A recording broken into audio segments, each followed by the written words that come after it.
আমাদের মন্দিরে, হিন্দু ভাষায় বলছেন, আমাদের মন্দিরে দেখো হিন্দু ছেলেপিলে সব সন্ধ্যাবেলা মন্দিরে পড়ে বসে মদ খাচ্ছে, কিন্তু মুসলমানের একটা দেখাও তুমি যে মসজিদে পড়ে বসে বিড়ি খাচ্ছে।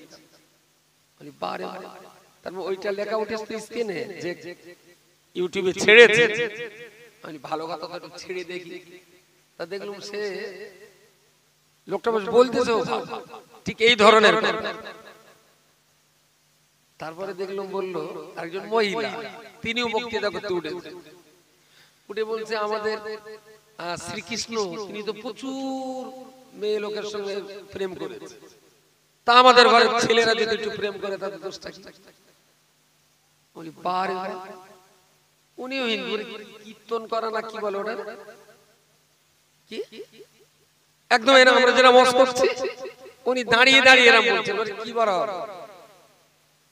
অন্য বক্তৃতা হয় কথাবার্তা মাঝে মাঝে টুং করতেছে, একটু যাবে কথাগুলো বেশ ভালো ভালো।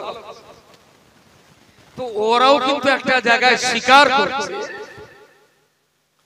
যে ইসলাম ধর্ম তো এত পবিত্রতা পৃথিবীতে আর কোথাও না, এটা তাদের কাছেও তারাও কিন্তু ওই অন্য কোন বক্তৃতায় দু তিনজন হিন্দু ধর্মগুরু তারাও বললেন ইসলামের এইগুলো খুব ভালো, যেমন ইসলামে মরে গেলে কি সুন্দর ধুইয়ে মুছিয়ে নতুন কাপড় পরিয়ে কাঁধে করে যখন নিয়ে যায় আস্তে আস্তে আস্তে আস্তে করে নিয়ে যায়। আমাদের দেখো মরে গেলে খাটিয়া দিতে মনে হচ্ছে যেন দোল্লায় দোল্লা করতে করতে আর দুমদাম করে নে শব্দ করে মালের বোতল টেনে এলে এইবারে মুসলমান দেখো খবর দিদি কি কেটা মাল খায়, তো বেশ ভালো মনে হচ্ছে সুবহানাল্লাহ বলি ভালো, কিন্তু সে বলার লাইন পাচ্ছি আমার ইমান আমানটা শেষ করব। বলার উদ্দেশ্য হলো আমার এইটা ধর্ম যা আমার একটু এদিকে যদি হ্যালো এই দিকটা এসে গাড়ি পাল্লা সব এইদিকে ভার হয়ে যাচ্ছে, তাড়াতাড়ি বাড়ি যাবে তো এই দিকটা কেউ কোনো টাস ওনার দিকে তিন চারটে যুবক ভাই মসজিদটা না মাছ, আমি চিলির বাইরে বলি না আমারই চটের কোনার দিক, হ্যাঁ 4-5 জন একটু সুন্দর এই দিকটা, আমি একটু মাঝখানে বসে বলে আবার দোষ যার জন্য আমার এক সাইড বসে ওই ফাঁকা ফাঁকা দিকে বসেন, যে করোনার বসাবে না এবারে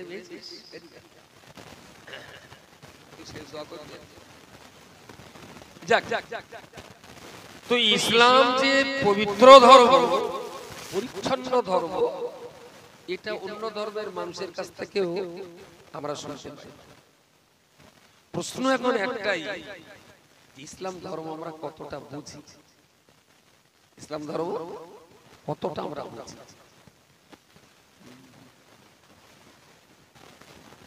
আচ্ছা নামাজ পড়তে গেলে তো মিনিমাম 13 থেকে 14 বছর বয়স লাগবে, তা নইলে তার উপরে নামাজ ফরজ হবে না।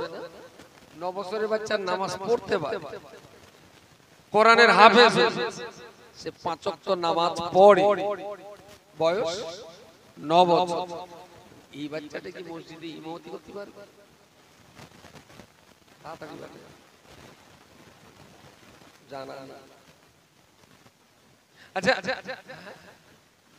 পারবে পারবে না পারবে না একটু ঝেড়ে কাশতে তাহলে বুকে ছড়জি ওঠে, পারবে না। আচ্ছা কোরআনের হাফেজ বয়স 9 নামাজ মধ্যে পড়ে,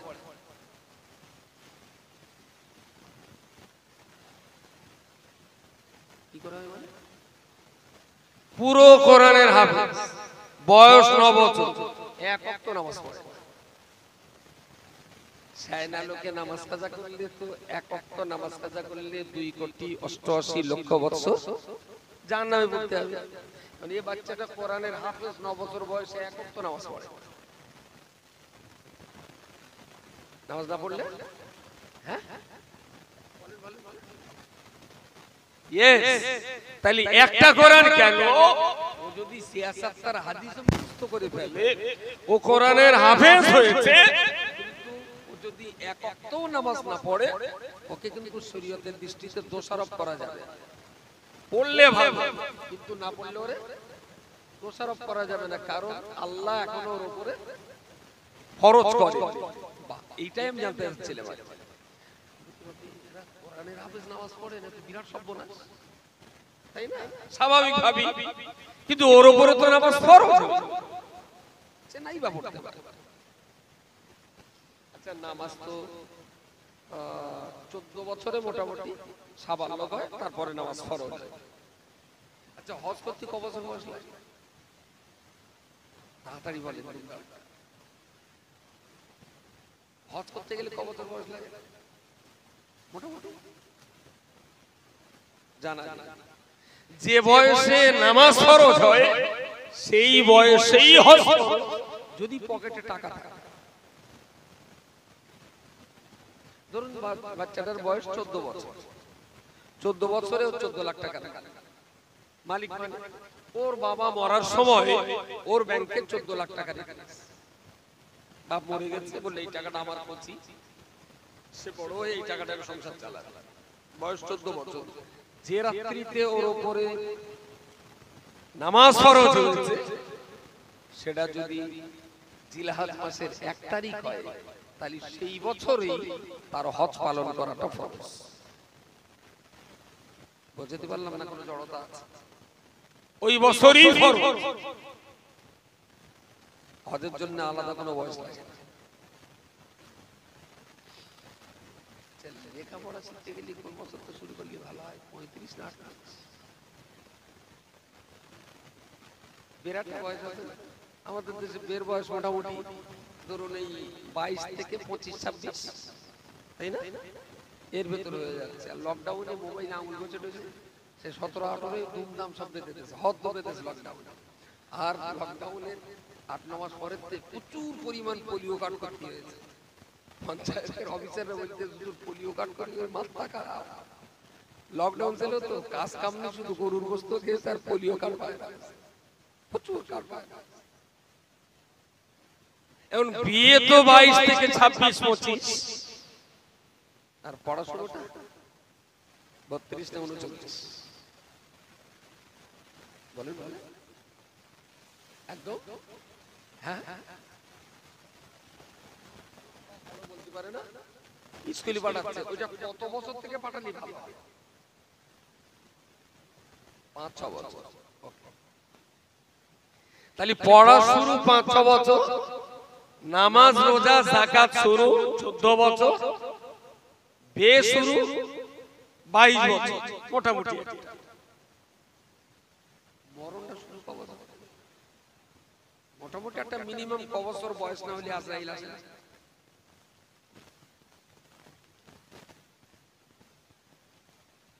পার্টি তো বোঝে ভালো, তা ভুল পক্ষে কার?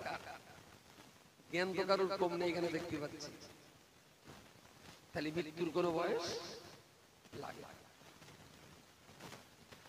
এবারে যে কথাটা বল, আগে মার্কেটে গেলে যে বললো ভাই তোমার খাবার কত করে? তা বললাম 150 টাকা। তা তোমার খাবার টাটকা না বলছে? তা বললো না আজকেই তৈরি। বললাম আমার 1 কেজি দাও, 1 কেজি খাবার নিলে নে, এবারে 150 টাকা মিটিয়ে দিলে। পথের দিকে মনে হচ্ছে খাবারটা তো চেক করে নেওয়া হয়নি, এটা বাসি না টাটকা। এমন খাবার তো কিনে পেলে সচরাচর খাবার কিনে বলো ফেরত, হাঁড়ি কুড়ি জামা কাপড় এটা সেটা বলো ফেরত, কিন্তু খাবার জিনিস সচরাচর ফেরত হয় না। মাঝ পথে গিয়ে মনে হচ্ছে খাবারটা কিনলো, এটা বাসি না টাটকা, একটু চেকে দেখে দিই। কেনার পরে আর চেকে দেখে কোনো লাভ? খাবার তো ফেরত দেবে। চেকে যদি দেখে টাটকা না বাসি, তাহলে তো ফেরত দেবে।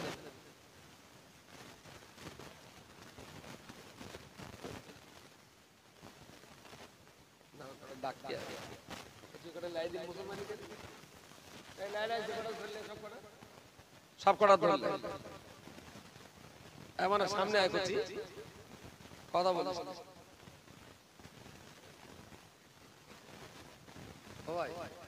তোমার চা কত করে বলেন? বলেন 5 টাকা না বেশি? না 5 টাকা করে সব লোক আজকে আমি পয়সা ওই আমাদের এখানে পুলিশ হাতে বলে লাইন করতে আমি দেবো না ও দেবাই না আমি লাইন করতে সবার চাঁদা দিন 1 টাকা করে এই করা লোক 100 লোক হলে 500 টাকা কত মাত্র বলে 5 টাকা করে হলে আমার 8 টাকা দেন সবাই আর দেখেন দিন আগে যারা পয়সা কিনে খেয়ে তারা আমার ডবল টিপ মারে এইটা খেয়াল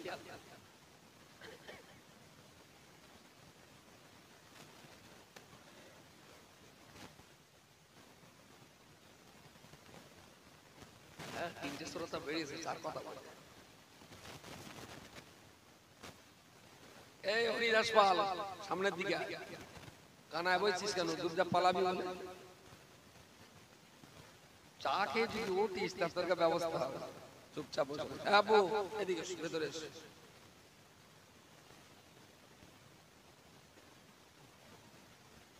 এই দিলীপ ঘোষ কোথায় আছিস আরে আয় বসে ফাঁকায় বস ফাঁকা ফাঁকা জায়গা থেকে বসে তো যে কথাটা বলছিলাম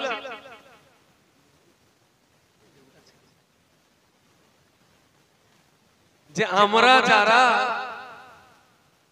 ইসলাম ধর্মটা গ্রহণ করেছিলাম ধর্মটা গালে দিয়ে চেকে চেকে কেনা হয়েছিল না চেক না করি কেনা হয়েছিল খাবার কিনতে গেলে যদি মনে করি চাকরি হয় তাহলে চেকে কেনা না কিনে চাকা চাকা না কি বলে দিলে তো ভাষা বলা যাচ্ছে না চেকে দেখা বলে না তরকারি ওই হাঁড়ি তরকারি হাঁড়ি লাভাবার সময় নাকড়িটাতে হগল বগল করে দু ফোঁটা জল হাতে নে মার এর কি বলে না না এই কাজটারে কি বলে চেকে দেখা তো খাবার যদি আমার কেনার জন্য চাকতে হয় তাহলে কিনে চাকতে হয় না চেকে কিনতে হয় চেকে চেকে কেনাই ভালো দরকার হয় 2 টাকার খাবার খাবো সে 2 টাকার দাম দেব টাটকা হলে নেব ভাসি হলে নেব না বলতে চাচ্ছি ইসলামটা নেওয়ার আগে এটা কি একটু জেনে বুঝে চেকে চেকে নেওয়া হয়েছিল না দাম হ্যাঁ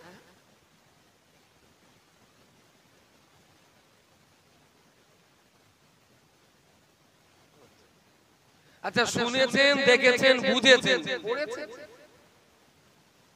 কিছু কিছু বলেছেন বেশ তাহলে শোনাটা বলা একবার বলি যে কিছু কিছু ওদারাও কিন্তু বলেনি কিছু কিছু বুঝেছি আর যেই পড়তে বলেছে তখন বলেছে কিছু কিছু পড়েছি অ্যাকচুয়াল ইসলাম ধর্ম রাসূলুল্লাহ যখন মক্কায় প্রচার করছিলেন আবু বকর ওমর ওসমান আলী তালহা জুবাইর খালিদ আব্দুল্লাহ ইবনে আউফ নবী কাসিম রাসূলুল্লাহর যত সাহাবী নবীর কাছে কলমা পড়েছিলেন এরা কেউ কিন্তু অন্ধকারে কলমা পড়ে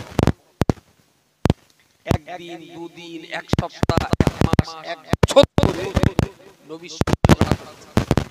কৈফিয়ত করেছে প্রশ্ন করেছে বিতর্ক করেছে দিনের পর দিন ধরে রাসূলুল্লাহকে তারা যাচাই বাছাই পরীক্ষা করে বুঝে যখন আর অবশিষ্ট কোনো প্রশ্ন ছিল না যত প্রশ্ন করেছেন তারা সব প্রশ্নের জবাব সুন্দরভাবে রাসূলুল্লাহ তাদেরকে বুঝিয়েছে এবারে ওরা নতুন কোনো প্রশ্ন খুঁজে পায়নি রাসূলুল্লাহর হাতে হাত দিয়ে ইসলামের কলমা পড়ে মুসলমান হয়েছে সুবহানাল্লাহ সুবহানাল্লাহ আমরা কি কারোর কাছ থেকে এই ধরনের ইসলাম জেনে বুঝে পরীক্ষা যাচাই বাছাই করে কি আমরা লা ইলাহা ইল্লাল্লাহ পড়েছিলাম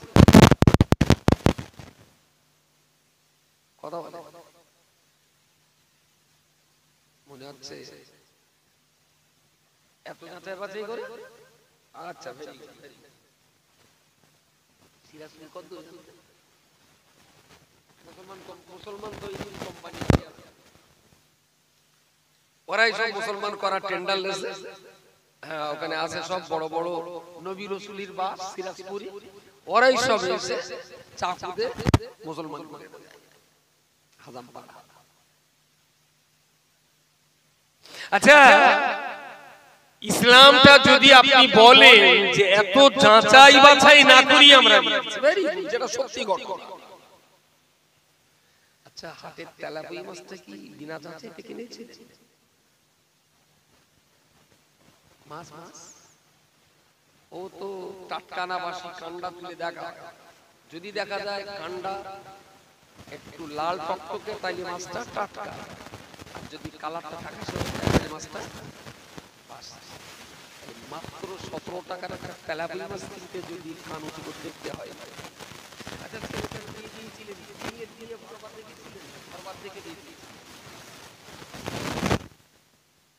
দেখে শুনে, তাহলে ছেলের বিয়ে দিতে গেলে আগে দেখে শুনে তবে বিয়ে, মাছটা কিনতে গেলে আগে দেখে শুনে তারপরে কেনা। আর ইসলামটা নিলেন ভালো করে না দেখে শুনে নিলেন, বুঝপান না করিয়ে নিলেন, সর্বনাশ হয়ে গেছে বাঙালি মুসলমানের একটাই জায়গায়। পশ্চিমবঙ্গের মুসলমানদের ধর্মের আবেগ আছে, উদ্বেগ আছে, উত্তেজনা আছে, ধর্মের প্রতি ভক্তি মহব্বত করে অংশে কম নেই। পশ্চিমবঙ্গের মুসলমানের একটাই ভাব, যারা ইসলাম বুঝে না, ইসলাম নিয়ে কোনো চর্চা নেই, দেখা দেখি চাষ লাগালাগি বাস, আশপাশে জমন দেখেছে সেইটাকে ইসলাম মনে করে আমরা সমানভাবে চালিয়ে দিচ্ছি।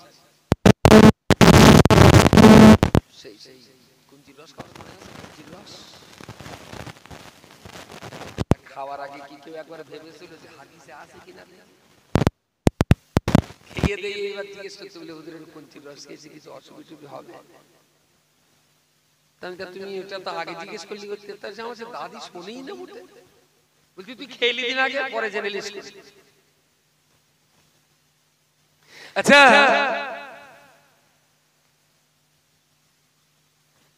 ইসলাম যে পৃথিবীর শ্রেষ্ঠতম ধর্ম, আর সেই ধর্মটা সর্বশেষ যিনি প্রচারক এবং প্রসারক মুহাম্মদুর রাসূলুল্লাহর মতো মানুষ, যার চাইতে বেশি জ্ঞানী করে পৃথিবীতে আল্লাহ কাউকে পাঠান, সেই মানুষটাকে অমুসলিমরা জর্জরিত করেছে প্রশ্নে প্রশ্নে। যখন আর কোন প্রশ্ন খুঁজে পায়নি, সেই অমুসলমানরাই কলমা পড়ে তারা ইসলাম গ্রহণ করে নবীর সাহাবিয়া শিষ্যত্বকে বরণ করে নিয়েছেন। সুবহানাল্লাহ, সুবহানাল্লাহ। আমরা যদি ইসলামটা বুঝতাম, বুঝে সুঝে নিতাম, তাহলে কিন্তু এত সর্বনাশ হতো না। আমরা যে ইসলাম নিয়েছি, যে ইসলাম আমরা পালন করছি, অ্যাকচুয়ালি এটা ইসলাম না। যদি বলেন কেন, এখানে তো মানুষ মরে, এখানেও জানাজা হয়, জানাজা এখানে হয় না। আর আপনাদের মসজিদটার ভৌগোলিক অবস্থাটা খুব ভালো। গত বছর প্রথমে এসেছিলাম, আমার বিরাট ভালো লেগেছে, কিন্তু গত বছরে যা বলিলাম এরা কাজ কাজ, এবছরে এসে আজকে বিরাট ভালো লেগেছে। জায়গাটা তোমার চেনাই ছিল, তো এবছর যদি কাজ না করে, কিয়ামতের দিন আমি দায়ী করবো খোদার কাজ।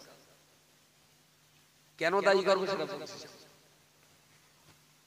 আর সবচেয়ে বেশি আমার অভিযোগ থাকবে আইজুল, কারণ আমার বন্ধু লোক, দেশের লোকের ঝগড়া করতে হবে, বন্ধু লোকের সঙ্গে ঝগড়া। সেটা হলো এই, জানাজা যদি হয়, মোটামুটি জোহরবার যদি জানাজা হয়, একটু বাইরের মেহমান টেমান এসছে, মসজিদের ভিতরে জোহরের নামাজ হচ্ছে, মোটামুটি প্রায় ভরে গেছে, হিসেব করে দেখা গেল 102 লোক হয়েছে। আচ্ছা, জোহরের নামাজ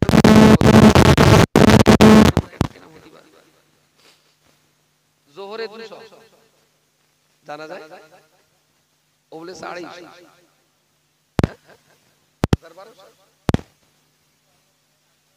অবস্থা তুমি জানা যায় দাওটাও না নাকি? এনার মধ্যে 200 যদি জোহর পড়ে, তাহলে যারা দাম তো 1000-1200। মুরব্বি কি বড্ড বেশি বলে ওই রকম ভারী। তাহলে জানাজা পড়ায় যদি 1200, জোহর পড়ায় যদি 200, এবার আপনি হিসাব করেন অ্যাকর্ডিং টু ইসলাম। জোহর পড়া ফরজে আইন, একক জোহর কাজা করলে 2,88,00,000 বছর জাহান্নামের আগুনে পড়তে হবে। জানাজা নামাজ কাজা করলে কদিন পড়তে হবে জাহান্নামে? একদিনও না, এক সেকেন্ডও না। জানাজা কাজা করার জন্য ডানা ভালো থাকা অবস্থাতেও যদি বাঁ হাত দিয়ে খাই গুনাহ হবে, তো বাঁ হাত দিয়ে চা খেলে যতটুকু গুনাহ হবে, জানাজা নামাজ না পড়লে অতটুকু গুনাহ হবে, একদম গুনাহ হবে না। তাহলে যে 200 লোক যোহর পড়ে জানাজা পড়েছেন, থ্যাংক ইউ, তাদের অনেক ধন্যবাদ। কিন্তু যারা যোহর বাদ দিয়ে জানাজা পড়ছে, এই মুসলমানগুলো যোহর বাদ জানাজা মোহাম্মদ ইসলাম এটা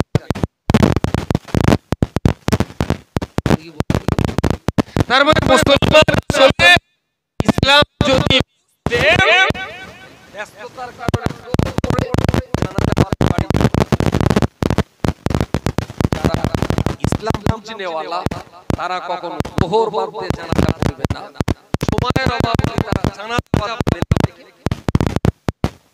যোহর বাদ দিয়ে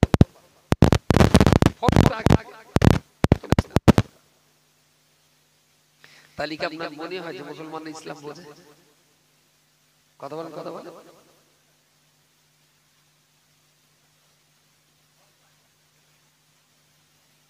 আচ্ছা, সব জানে, সব আমার বলে ঈদের দিন বড় সুন্নাত, মুস্তাহাব, মাকরুহ, হারাম কি কি ঈদের দিন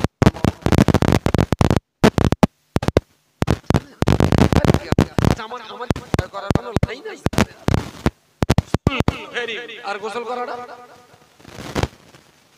ঈদের দিনে গোসল করাটা, ঈদের দিনে গোসল করাটা সকাল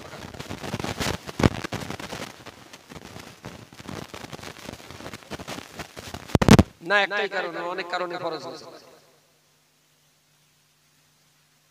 জীবনে জিন্দেগি প্রথম সাবালক হয় মানুষ, তখন তার বিয়ে হয়, ঠিক আছে? মদ্দালোকের কথাই বলছি।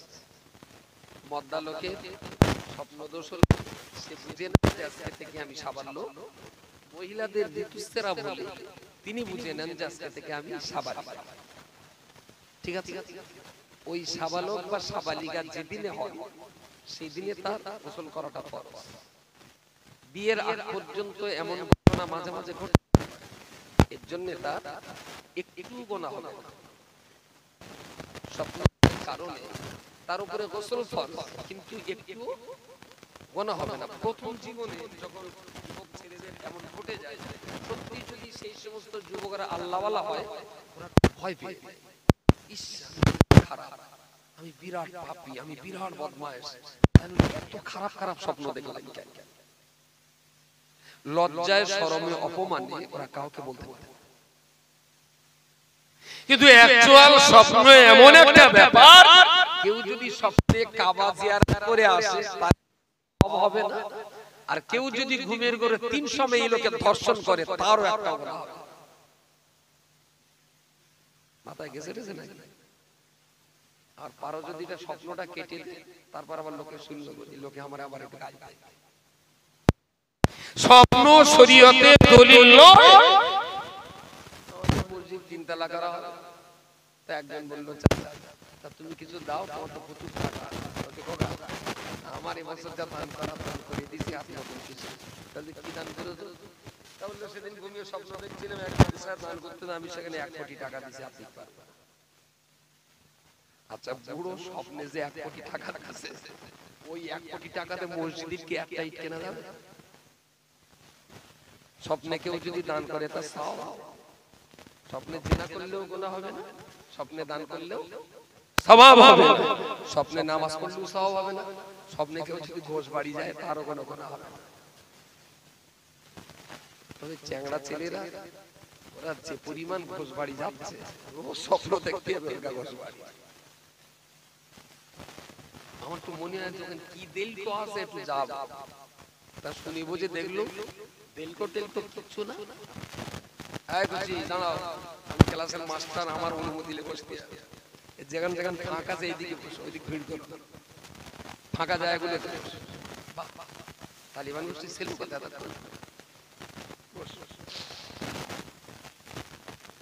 পরে শুনে বুঝে দেখলাম বসবাড়িতে আমারই কিছু নেই, হোটেল আছে, একটু পার্কখানা করা আছে, বসার জায়গা আছে, রাস্তার ধারে হাত জোড়াতে বসে কোথাও যদি কারেন্টের তারে হুটকল টল করে পুলিশ ধরবে, ওর ভেতরে পুলিশ ধরবে না, এই একটা প্লাস পয়েন্ট আছে।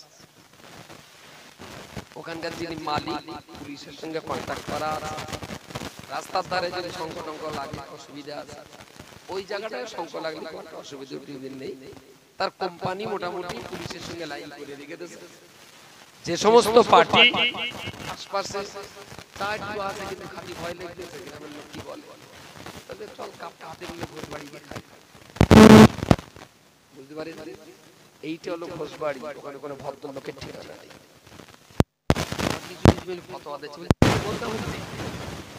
তার মানে সুন্দর তরিকায় কালী পুজো করতে গেলে, সুন্দর তরিকায় কালী পুজো করতে গেলে এইসব মেয়ে লোকের ধরে বোরকা খুলে দেওয়া উচিত। আগামী দিন বোরকা বেআইনি ঘোষণা হবে, লিখে রাখুন কথা। বোরকা মুড়ি দিয়ে অসতী অসভ্য বিলেল্লাপনা করা মহিলারা টাকা দিয়ে বোরকা কিনে বোরকা মুড়ি দিয়ে যে সর্বনাশ করছে, পুলিশ ধরতে পারছে না, সিসি ক্যামেরায় ধরা যাচ্ছে না, নাশকতামূলক কাজ চলছে বোরকা মুড়ি দিয়ে। পুলিশ বলবে বোরকা পরুন, তবে মুখ খুলে রাখুন যেন ক্যামেরার আড়াল কেউ না হতে পারে।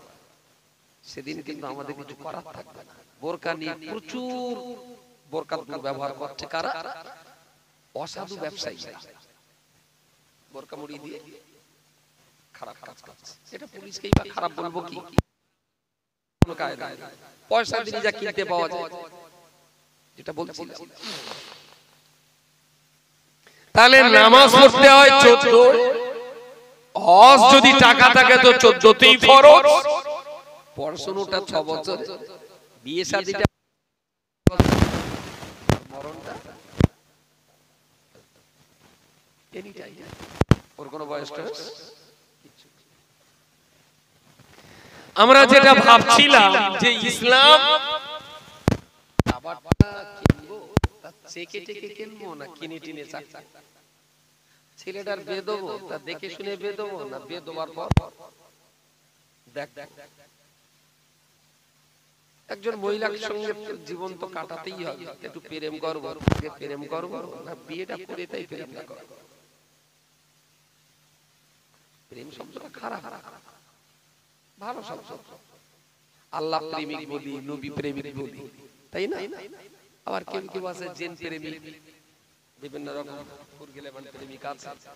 তো আমার প্রশ্ন এই জায়গাটায় যে আগে জানবো না আগে আগে চেখে নেব না আগে কিনে নেব, আগে বিয়ে করে নেব না আগে ঘর বাড়ি নেব?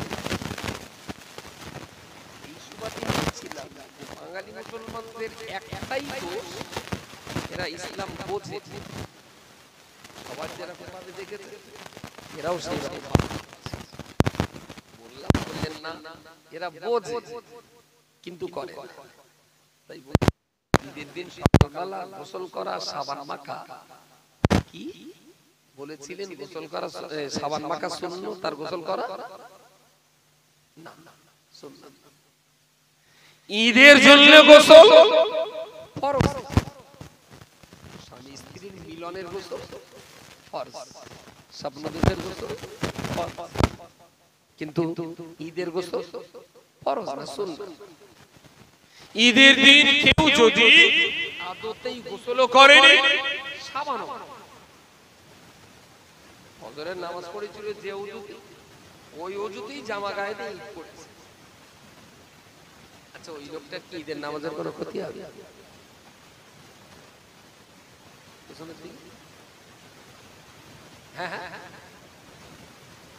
না, গোসল না করে যদি ঈদ পড়ে ঈদের কোনো ক্ষতি হবে। একজন গোসল করেছে সাবান মাখি নামাজ পড়েছে, তাদের ঈদের কোনো ক্ষতি হবে না, কারণ সুন্নাত, তাই না?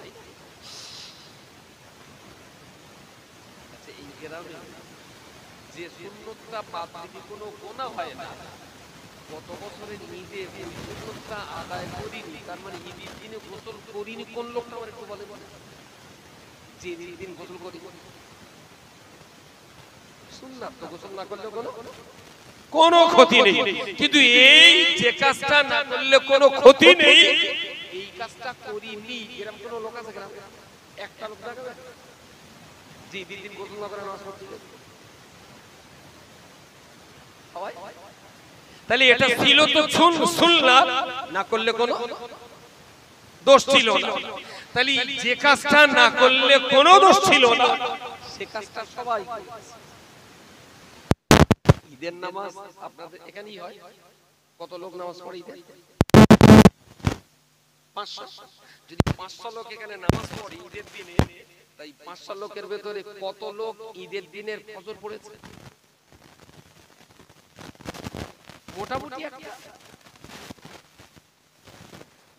25 জন বোধহয় হবে না।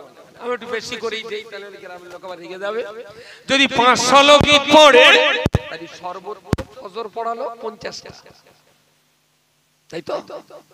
যে গোসলটা না করলে কোনো ক্ষতি ছিল না, সে গোসলটা 500 লোকে করলো। আর যে নামাজটা না পড়লে বিরাট ক্ষতি, সেই নামাজটা 475 জন পড়লো। আপনি বলছেন এরা ইসলাম জানে না, এটা কি করে হয়? আচ্ছা, দুটো গেল, 3 নম্বর ওই যে আমার মোটামুটি বলা হচ্ছে, বোঝা টোঝা যাচ্ছে? কোন বাম্পার টাম্পার হয়তো বলি সম্মান গিয়ারে উঁচু বাম্পার পার করার একটা স্পেশাল গিয়ার আছে। নাম্বার 3, আমাদের সমাজ জীবনে আমরা প্রতিনিয়ত প্রতিদিন চতুর্দিকে দেখেছি ইসলামকে নিয়ে মুসলমান একটা খেলা করছে। ইসলাম নিয়ে ধর্মের নামে একটা ইয়ারকি হচ্ছে। এই যে ধর্ম সভাটা দিয়েছেন 40,000 টাকা খরচা, কিছু শ্রোতা বেড়েছে, তবে এখন যা হয়েছে মোটামুটি পার হেড 600 টাকা, 1000 টাকা থেকে একটু রেট কমেছে, 600 টাকা করে পার হেড খরচা আছে। আচ্ছা এই যে সভাটা পার হেড 600 টাকা করে খরচা, এখানে একটা লোক একটু বলবেন যে সভা শুনে শুনে আমি সূরা ফাতিহাটা মুখস্থ করে ফেলেছি, সভা শুনে সূরা ফাতিহা মুখস্থ হয়ে গেছে, এরকম একটা লোক আছে? কথা বলে না। ইয়েস, তাহলে সভা শুনে কখনো সূরা ফাতিহা হয় না। আচ্ছা কেউ বলতে পারবে যে ধর্ম সভা শুনে আশহাদু আল্লা ইলাহা ইল্লাল্লাহু ওয়াহদাহু লা শারীকা লাহু ওয়া আশহাদু আন্না মুহাম্মাদান আবদুহু ওয়া রাসূলুহু, এটা কোন কলমা? কালমা শাহাদাত, দ্বিতীয় কলমা। আচ্ছা সভা শুনে শুনে কেউ কলমা শাহাদাতটা মুখস্থ করতে পারি? তাহলে যে ধর্ম সভায় না ফাতিহাটা মুখস্থ করতে পারে, না কলমা শাহাদাতটা মুখস্থ করতে পারে। হ্যাঁ, ধর্মসভায় কি হয়? যাকাত দিলে এই বরকতটা হয়, পিতামাতার সেবা করলে এই রহমতটা পাওয়া যায়। ধর্মসভায় সামগ্রিকভাবে কিছু সৎ উপদেশ দেওয়া যায়, কিন্তু ধর্মসভায় কোনোদিন মানুষকে ধর্ম শেখানো যায় না। মার্কেটটা কি মাথায় গেছে? ধর্ম সভায় ধর্মের বাণী শোনানো যায়, কিন্তু ধর্মের বাণী শেখানো যায়।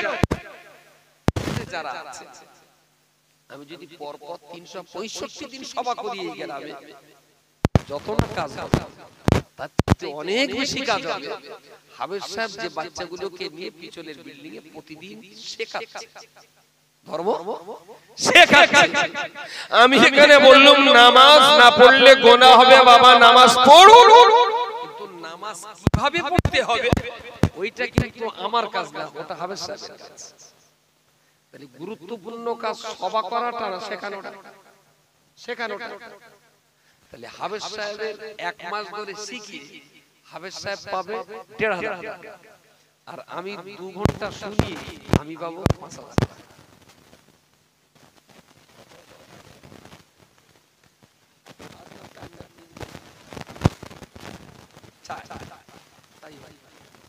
আপনি বলুন মুসলমান যদি ইসলাম বুঝে থাকে, খালি 2 ঘন্টা ধর্ম শুনিয়ে তার যদি 4000 টাকা রেট হয়, তাহলে যে মানুষটা 30 দিন ধরে ধর্ম শেখায় তার রেট কেন 1500 হয়? আমি মানুষ আর ইমামটা কি গাধা? পিছিয়ে না, ধর্ম বোঝেন না। ধর্ম বুঝলে তাহলে তারা বুঝতো যে একটা টিচারের গুরুত্ব কত, আর ধর্ম সবার একটা বক্তার গুরুত্ব কত। বক্তৃতা করতে গেলে আহামরি জ্ঞান লাগে। একটা হাদিস আর একটা আয়াত আর দুটো হাদিস সারা বছর চলে গেল। আজকে এখানে কি গুনাহ করে দেব, কালকে যদি আবার কোঁদালিয়া যায় ওখানে সেই কোরআন আর হাদিসে একটু চাপ করে দেব, পরশুদিন যদি শাকচুড়ি হয় ওখানে আবার ইস্টু করে দেব, তারপর যদি হাসনাবাদ হয় সেখানে কিমা করে দেব, পরশুদিন যদি তারপরে যদি মুরারিসা হয় সেদিন আবার শিখ কাবাব করে পুড়িয়ে দেব। শ্রোতা প্রতিদিন খাবে আর বলবে বাহ এটা তো ভাই, কিন্তু আমি যা দিচ্ছি একই করে দিচ্ছি। বোঝা যায় না? একটা কোরআনের আয়াত আর গোটা 2-3 হাদিস সারা বছর চলে দেওয়া যায়। কিন্তু মাদ্রাসায় পড়াতে গেলে কাইম সাহেব মুফতি সাহেবরা পড়ায়, ওখানে বলেন ফটকা বাজারি হলে হবে না, ওখানে বাকায়দা বিরাট জ্ঞান থাকা চাই। এরা যদি এ জাতি যদি ধর্ম জানতে তাহলে কোনদিন চলবে শোনানোটাকে শিক্ষার চাইতে বেশি গুরুত্ব দিতেন। পশ্চিমবঙ্গের বাঙালি মুসলমান ধর্ম জানে, যতটুকু পালন করে দেখে দেখে শুনে শুনে বুঝে বুঝে। আচ্ছা একটা লোক টুপি ছাড়াই নামাজে যায়, পাশে টুপি আছে ওর খেয়াল চলছে, আপনি উজু করে কি দেখলেন টুপিও আছে লোকটার খালি মাথা, আপনার দায়িত্ব কি? মাথায় yes, thank you so much. আসলে লোকটা নামাজ পড়ছিল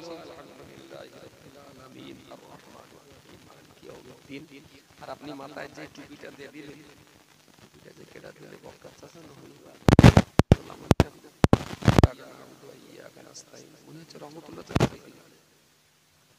তার মানে নামাজের 12 মিনিটে 13 রাকাতায় পৌঁছে দিলাম। টুপি মাথায় দেওয়া সুন্নাত, বিনা টুপিতে নামাজের একটুও ক্ষতি হয় না।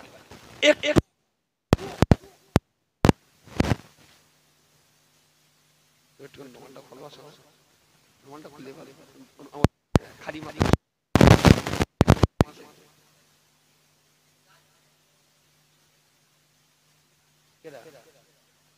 তাহলে আপনি নামাজ পড়েন পাঁচা চিমটি করবো, আপনি যদি জানেন চিমটির দিকে মন থাকতেই না।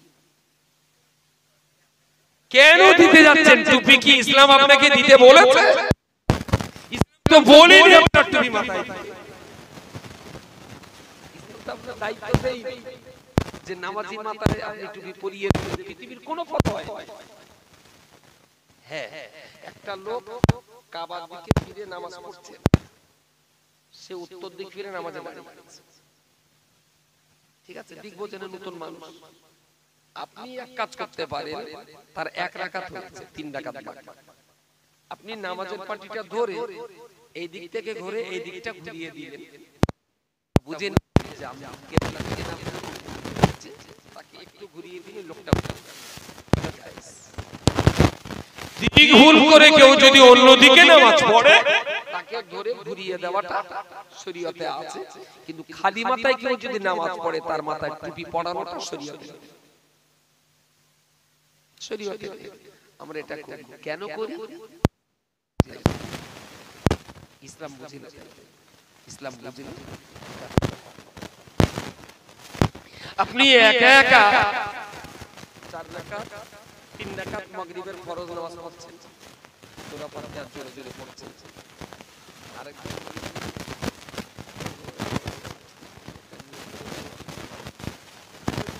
আগে আসতাম তার দুজন মিলে একটা জমা সব বেশি হতো, কিন্তু ও একা পড়ে না, আমি একা পড়ব, ও এখন ওখানে একা একা পড়তে যেহেতু জমাতটার হলো না, আর একজন লোক এসে দেখলি এ একা একা ও একা একা দুজনেই তো কেরাত জোরে জোরে পড়তে, দুজনেই ফরজ পড়ছে, ও আর এর পাশে দাঁড়িয়ে এর ইমাম করে ও দাঁড়িয়ে, আমি কি বোঝাতে পারবো না? জড়িয়ে যায় জিডিপির মতন পেস মারামারি হচ্ছে না। নামাজ পড়ছিলেন আপনি একা, আমি আপনার পাশে এসে বললাম ইকতাদাইতু বিহাযাল ইমাম, আল্লাহ এই লোকটারে ইমাম করে আমি তার পিছনে ইকতাদা করে করেছি, আমার কি নামাজটা হবে? নামাজটা কত মুক্তাদির নিয়ে,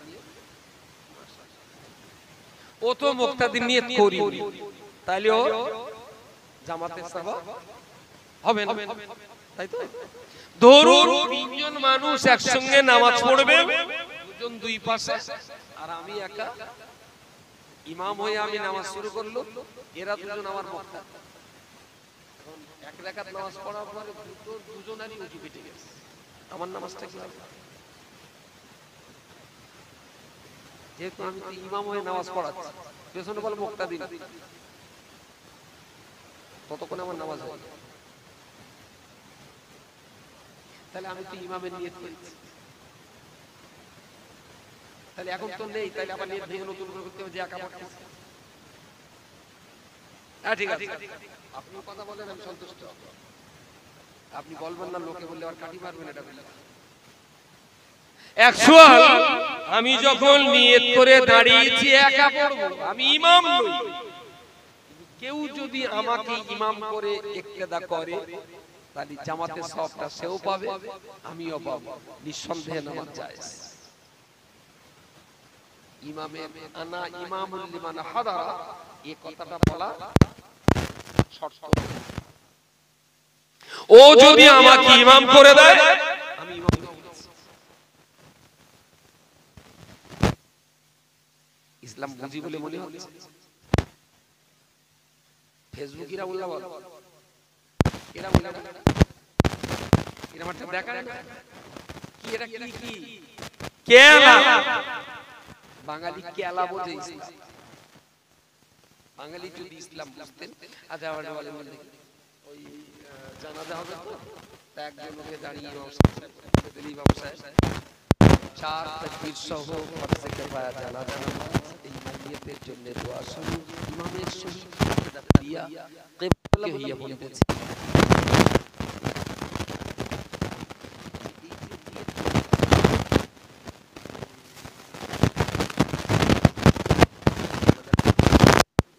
এসে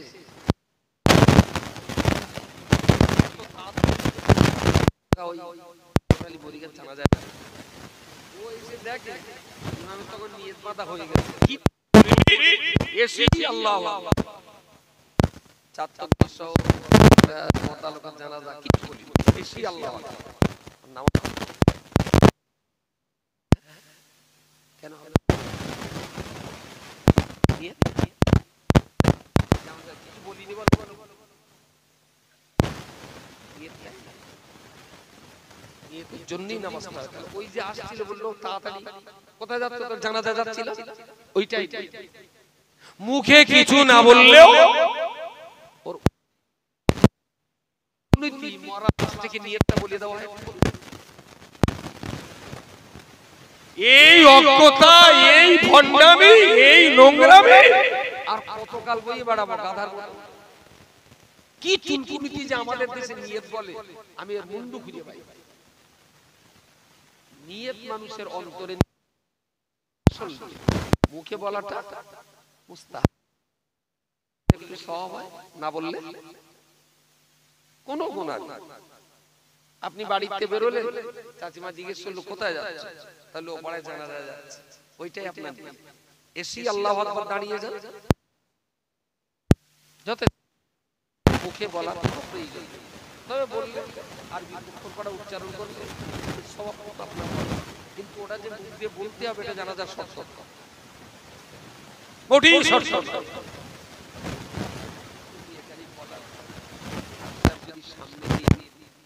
জানাজা যেটা হবে হাফেজ সাহেব বলবে যে মাতিন সাহেব বক্তৃতা করেছেন, সবাই শুনেছিলেন, সুতরাং আজকের থেকে আমি এই মুখের কাজা করতে পারবো না, নিয়ত বলবো।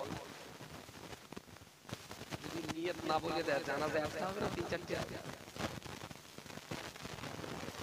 যে কড়া যে কড়া মত সেই কড়া জানাজা, ঠিক ঠিক। ফারুক যেটা কথা বলে দাও শালা খুব ইতিহাস হবে, জিততে পারবে।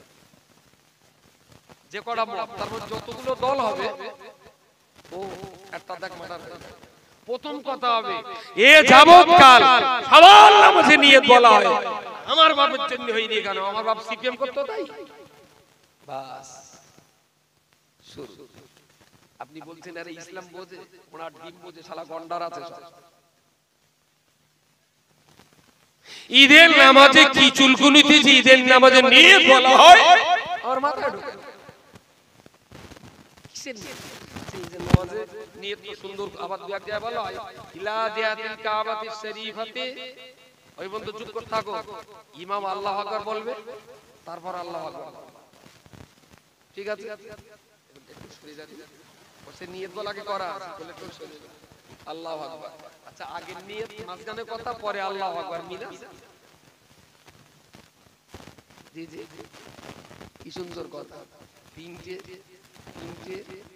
অশিক্ষিত পণ্ডিত নামাজ পড়ছে, একজন নিয়ত টিয়ত করে বলতে যায় নামাজে কথা বলতে আল্লাহু আকবার, নিয়ত করে গেছে, আরেকজন বলতে যায় তুই তো নিয়ত করে নামাজ পড়া বলছিস, পাশে আর 3 নম্বরটা বাদ গেল, কতক্ষণ বলছিস তোর গান নামাজ হবে না, কথা বলিস, আমি কিচ্ছু বলি। বুঝতে পারেন, এ হলো বাঙালি মুসলমান। এরা ও নিয়ত করে ওয়াজ করতেছে যে কেউ কথা বলিস না জানো, বললি বল নামাজ হবে। আর 2 নম্বরটা এরা তখন বলতেছে যে তুই তো নিয়ত করে ফেলিছিস, তা কথা বলতেছিস কেন? আর 3 নম্বরটা বলতিস তোরা যা কথা বলেছিস নামাজ হবে না, আমার নামাজটাই হবে, আমি এখন কিচ্ছু বলি। কাদার চাইতে আর এর পার্থক্য খুব একটা আছে। এই নিয়তটা না বলে দিলে নামাজের কোনো ক্ষতি হবে না, সেই নিয়তটা বলে দেওয়া হবে। ঈদের নামাজ যারা পড়তে এসেছে ওদের সবার জন্য আত্তাহিয়াতু পড়া ওয়াজিব। যে ঈদের নামাজে নিয়তটা জানা নেই, তার কি আত্তাহিয়াতু জানা আছে? কথা বলেন। এখন নিয়ত না বলার জন্য ইমাম সাহেবের কালাতি হয়, তাহলে যে কটা আত্তাহিয়াতু জানে না সে কটা তো সল্লে টলে করা লাগে। বলেন যে 72 বছর বয়স, তুমি এখন আত্তাহিয়াতু না পড়িয়ে দিয়ে নামাজ পড়তে এসেছ কি জন্য? তখন একটাই কথা হবে, এতদিন হতো এখন বন্ধ হবে কেন? ওরে তাহলে বলতে হবে যে তোর দাদা ভ্যানে করে বিয়ে করতে গেল, তুই টাটা সময় যাচ্ছিস কেন? বলেন ধর্মের যে গোঁড়ামি, অশিক্ষা, কুশিক্ষার আর ধর্ম না জানার যে অজ্ঞতার বন্যামি যেভাবে চলছে, ইমাম মেহেদী আর ইসারুল্লাহ না আসা পর্যন্ত বাঙালি সারবে বলে আমার মনে হয়। কোন লাইন, আমি কোন লাইন পাচ্ছি। এই যে নিয়ত বলে দেওয়াটা এটা মারাত্মক বিপজ্জনক। যারা নামাজের কিচ্ছু জানে না ওরা দাঁড়িয়ে গেল, ওরা ভাবলো আমি তো কিছু জানি না, যেটা অভাব ছিল ইমাম যখন বলিয়ে দিয়েছে তাহলে আমার নামাজ হবে। একটা কঠিন অন্ধবিশ্বাসের ভিতরে কাজ করছে। আমি যেটা জানতাম না সেটা তো ইমাম বলে দিল, সুতরাং আমার নামাজ হবে। তাহলে যে লোকটা নামাজের আত্মীয়তা জানে না তার নিয়ত বলে দেওয়ার কোনো যুক্তি আছে বলে বলি? কোন যুক্তিটা তার নিয়ত বলে দেওয়া হবে? বাড়ি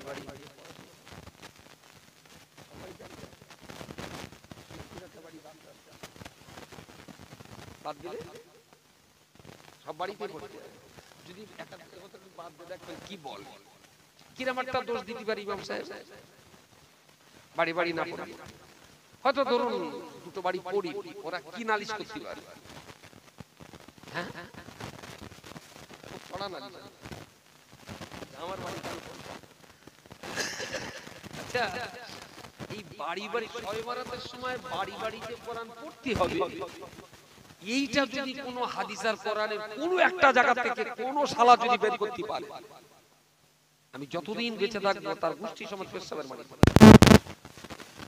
বের করে দিতে হবে। কোরআনে হাদিসে ইজমা কিয়াসে উসুলে ফিকহে হিকমত মানতে শরীয়তের কোথায় আছে? ইমামের ডিউটি বাড়িতে কোরআন পড়তেই হবে। এইটা যে করতে পারবে পেশাবের পানি তুলে মনে হচ্ছে কম হয়ে যাবে। না মাথাটা কেটে কেটে মাথা কেটে দেবে। আরে কাটবে কোন শালা? অনলাইন থেকে নাম কি দিত? কাটার তো লোক নেই, কিয়ামত পর্যন্ত কেউ দেখাতে পারবে না যে ইমামের দায়িত্বে বাড়ি বাড়ি বাড়ি বাড়ি কোরআন পড়িয়ে আসা এটা করতে হবে। হ্যাঁ ইমাম সাহেব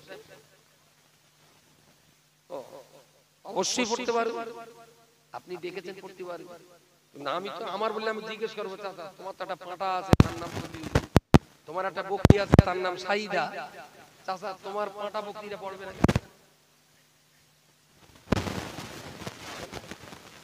আপনার বাড়ি তো পড়ার লোক আছে, এই সেক্রেটারি তোমার তোমার টোটাল মালের দাম কত? ভাড়া বাদ লাখ চারি, ভাড়া কত লোক?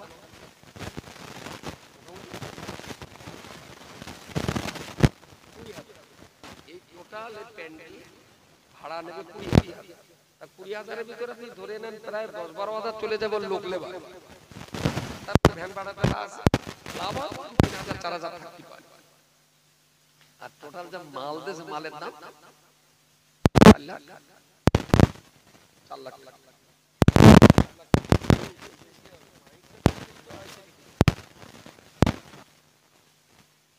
5 লাখের কম না।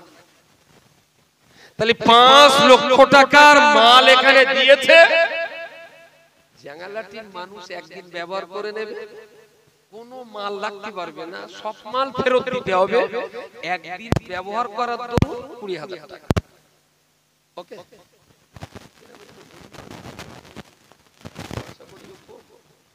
দেখলো যে 5 লাখ টাকার মাল একদিন ব্যবহার করে 20 টাকা, 20,000 টাকা, তার মানে 1 লাখ টাকার মাল 20,000 মানে 5 ভাগের 1 ভাগ, আর 5 লাখের 20,000 মানে 25 ভাগের 1 ভাগ। তাহলে গরুর গোশত তো এখন 200 টাকা কিলো যাচ্ছে, 25 ভাগের 1 ভাগ 25 ভাগ, তার মানে কত করে হয়? 200 টাকা কিলো, 200 টাকারে 25টা ভাগে ভাগ করলে 8 হবে, 8 25 200 টাকা। তো 8 টাকা নিয়ে গরুর গোশতের দোকানে গিয়ে বললো, ভাই আমার এই গরুর গোশত একটু ভাড়া দাও, এই তোর নাম কি? তার নাম হলো শেখ জাকির। কি বললি কি বললি না, একটা গোশত ভাড়া কেন কি বললি, কি পাগল টাগল? না না আঙ্গা গ্রামে সব আছে, থাকো কেন? 5 লাখ টাকা ডেকোরেটরের মাল ফেলেছে, একদিন ব্যবহার করবে 20,000 টাকা। আমিও তোমার 1 কেজি গোশত দাও, ভাড়ায় নিচ্ছি 8 টাকায়, 25 ভাগের 1 ভাগ। ও আচ্ছা আচ্ছা, তুমি এটা ডেকোরেটরের মাল এখানে খাটে দিয়েছো, তোর গরুর গোশত ভাড়ায় নিয়ে এখানে কি করবে? সৌর আসবে, ব্রহ্মা আসবে, তার একটা ধর্মশালী আছে, সে আসবে, সে গোশত না দিলে হয়? আমার তো 200 টাকা নেই, আমি তো 200 টাকা তো কিনে নিলাম, আমার 8 টাকা আছে ভাই, আমার একদিনের জন্য 1 কেজি গোশত একটু ভাড়ায় আনার তারা কোপকে শেষ করতে হতো না। তাহলে দেখে আমরা ডেকোরেটরের মাল যদি ভাড়া দেয়, ডেকোরেটরের মাল যেখানে করে যায় ওইখানে আবার রিটার্ন আসে। গরুর গোশতের একটা রাস্তা আছে, যে রাস্তাতে যায় সে রাস্তায় ফিরে আসে, সে রাস্তায় গরু কিনতে গেলে তোর একেবারেই কিনতে হবে গরুর গোশ ভাড়ায় হয়, খাতি গেলে বউ ভাড়ায় হবে, ভোগ করতে গেলে মোহরের টাকাটা একেবারে কিনে আনতে হবে। এখন সুবিধাবাদী লোক যদি মনে করে শালা 1 লাখ টাকাতে মোহর দেখে দরকার কি, 1 লাখ টাকা যদি ভাড়ায় নিতে অনেক কিছু। তাহলে মোহর দিয়ে বিয়ে করে বাড়ি আনলে সেই মেলামেশাটা হয় সুন্নাত, আর ভাড়া করে বাড়ি মানলে সেটা হয় জিনা। তাহলে আমি যে বাড়িতে আছি ওটা আমার নামে কেনা, যে বিল্ডিংটা ওটা আমার টাকার তৈরি, যে গ্যাস সেটা আমার টাকার কানেকশন, যে মোবাইল ফোন ওটা আমার নামে সিম কার্ড, যে কারেন্টের মিটার ওটাও আমার নামের মিটার, গোটা বিল্ডিংটা আমার। আর আমার বাপ দুনিয়া থেকে যে নৌকায় চড়ে পরকালে যাবে সেই কোরআন পড়িয়ে নৌকায় করে বাড়ি পাঠানো হবে, তাহলে নৌকাটা ভাড়া করানো হবে। যাচ্ছে যাচ্ছে না সেদিকে যাচ্ছে। তাহলে বাড়িটা কেনা, গাড়িটা কেনা, খাট কেনা, তোষক কেনা, বালিশ কেনা, এসি কেনা, গ্যাস কেনা, মিটার কেনা, মোবাইল কেনা, আর বাপের স্বর্গে পাঠানোর জন্য কোরআন তেলাওয়াত হবে, ওইটা ভাড়া। এর চেয়ে বড় গান্ডুগিরি আর কি হতে পারে বলেন? বলেন বলেন। এরা কি ধর্ম যদি বুঝতেন, ধর্ম যদি জানতেন, ইসলামের জ্ঞান যদি এদের ভিতরে থাকতো, ধর্ম কখনো ভাড়া করে চলতো না। ছেলে পিলে জন্ম নিলে পরে ঘর বাঁধার আগে কোরআন শেখাতো, জমি কেনার আগে তার নামাজ শেখাতো, জলকর ভাড়া নেওয়ার আগে বাচ্চাটাকে ইসলামের জ্ঞান দিত। যদি এরা মুসলমান, সবটা নিজের নামে কেনা, আর কোরআন তেলাওয়াত করে একটু বাপের কবর জিয়ারত করবে, ওইটা হবে ভাড়া। এর চেয়ে বড় অজ্ঞতা, বড় মূর্খতা আর কি থাকতে পারে? আচ্ছা, আমরা উপর রেগে যাচ্ছেন কেটে কেটে বলে, রেগে যাচ্ছে কেটে কেটে বলে।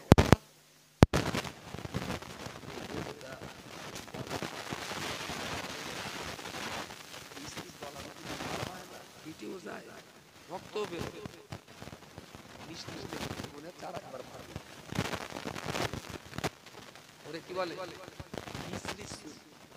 আচ্ছা, মিষ্টি জ্বালাতে পারলে কখনো কারো কাটবে না। ভালো সাইজ জ্বালাতে পারলে হাড়ও ভেঙে যেতে পারে।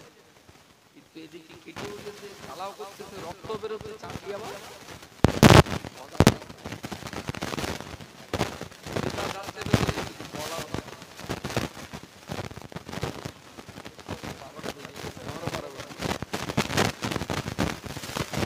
আবার মেনে চলার আগে একটু জেনে বুঝে মানাটা ভালো। আপনি প্রচুর কষ্ট করছেন, প্রচুর কষ্ট করছেন, কিন্তু আখেরে যে দেখবেন যে আপনার কিছু নেই। কেন?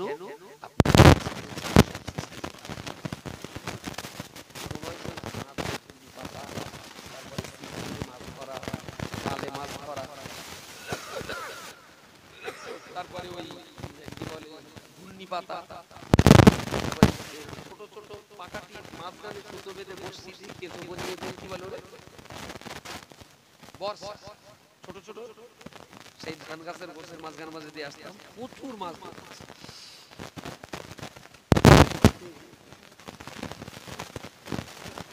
ধরুন পানি দিয়ে যাচ্ছে, এখানে একজন আসবে এই পেতেছে, পরে একজন আসবে ওখানে আটটা ঘূর্ণি, তারপরে আবার একজন, তার মানে পর পর পর পর অনেক ঘূর্ণি আছে, দু চারটে খেল পর পর।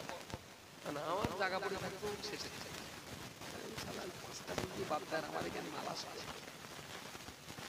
খুব দোয়াদানি করলাম, দোয়া পড়ে টরে ঘূর্ণিটা পেতে যাত্রা করে আসে। যে চারটে ঘূর্ণি ছিল মাঝখানে একটু বুঝতে পারেন ওটাই মাছ ধরতে ওতে ওপরতে লোকে দেখে বলবে ঘূর্ণি পাতা কোনো সিস্টেম, কোনো খারাপই নেই, দারুণ ঘূর্ণি পাতা। কিন্তু নিচে যে ফাঁকাটা আছে ওরে বলে ঘোগা নাকি বলে, ওতে মাছ বাদ দেওয়া সব করে। আমি পুরো তোল মনে তো ধরে ঠিক ইঞ্চি গানি ফেলে দেবো। এখন আজরাইল যদি কোনো মাছ ধরে ওর ভিতরে ঢুকিয়ে দেয় তাহলে সেইটাই বাকি আর কোনো মাছ হতে। আপনারা ধর্মের চাল কেটে রেখেছেন, সব বাইরে প্রচুর মাছ পড়বে, কেমন দিন তুলে দেখবেন ঠাদা হতে কিচ্ছু। কেন? আপনার ঘূর্ণি দোষ না এমনিটা সিস্টেমেটিক্যালি পাতা হয়নি, ঘূর্ণি ভিতরে তলার ভোগা আটকাতে হয়, তাহলে সব মাছ। আর সেই জায়গাটা তৈরি করতে গেলে একটা সুনির্দিষ্ট প্ল্যান চাই, সুনির্দিষ্ট একটা পরিকল্পনা চাই। এতদিন হয়নি তার মানে এই না যে হবে না। আমি বিশ্বাস করি ভালো সিস্টেম, ভালো প্ল্যানে যদি কাজ হয়, যদি ইমপ্লিমেন্ট করা যায়, নিঃসন্দেহে কাজ করা যায়, মানুষকে পাল্টানো যায়। কিন্তু আমরা না খুব একটা সিস্টেমকে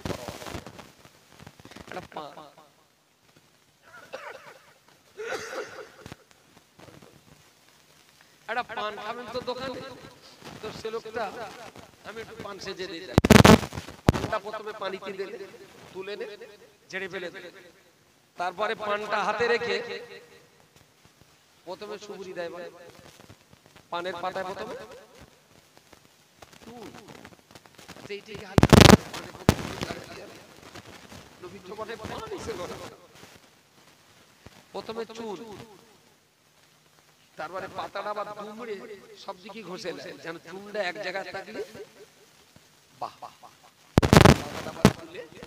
জিজ্ঞেস করো খয়ের খাবা, তাহলে হ্যাঁ, তাও খয়েরটা আবার সব দিকে একটু ছড়িয়ে দিলে, তারপর জিজ্ঞেস করে জর্দা খাবা, কি জর্দা, তাহলে 120 জর্দা দিয়ে দিলে, 3-4 কোটি সুপুরি দিয়ে পেঁচ মেরে দিয়ে দিলে। তাহলে প্রথমে চুন, তারপরে খড়, তারপরে জর্দা, তারপরে সুপারি দে। আচ্ছা পানালা যদি একটু ঘুরিয়ে দেয়, প্রথমেই সুপুরি, তারপরে গে জর্দা, তার উপরে খড়, তারপরে গে চুন। হ্যাঁ বুঝতে পারলো?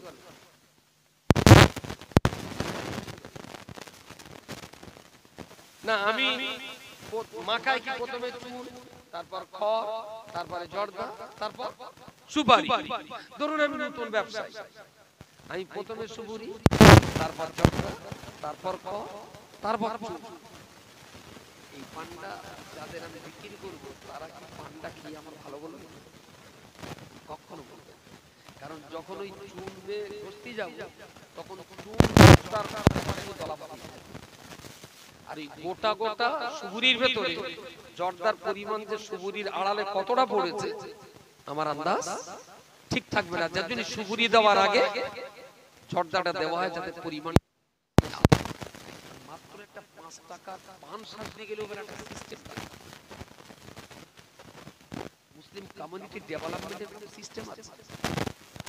আমরা পাড়ায় পরিবার নিয়ে আমরা আমরা আমাদের মহিলাদেরকে এগিয়ে নিয়ে সিস্টেম আছে, আমাদের যে কোন সিস্টেমে আমরা আমাদের সমাজটাকে এগিয়ে নিয়ে যাব। আমরা একটা সিস্টেম করে রেখেছি, বছরে একটা করে ধর্মসভা করবো, মানুষের তালা দিতে হবে, আপনি মাটিটা আসতে অফ করে যাবে, আসছে বছর আবার হ্যাঁ তুমি আবার।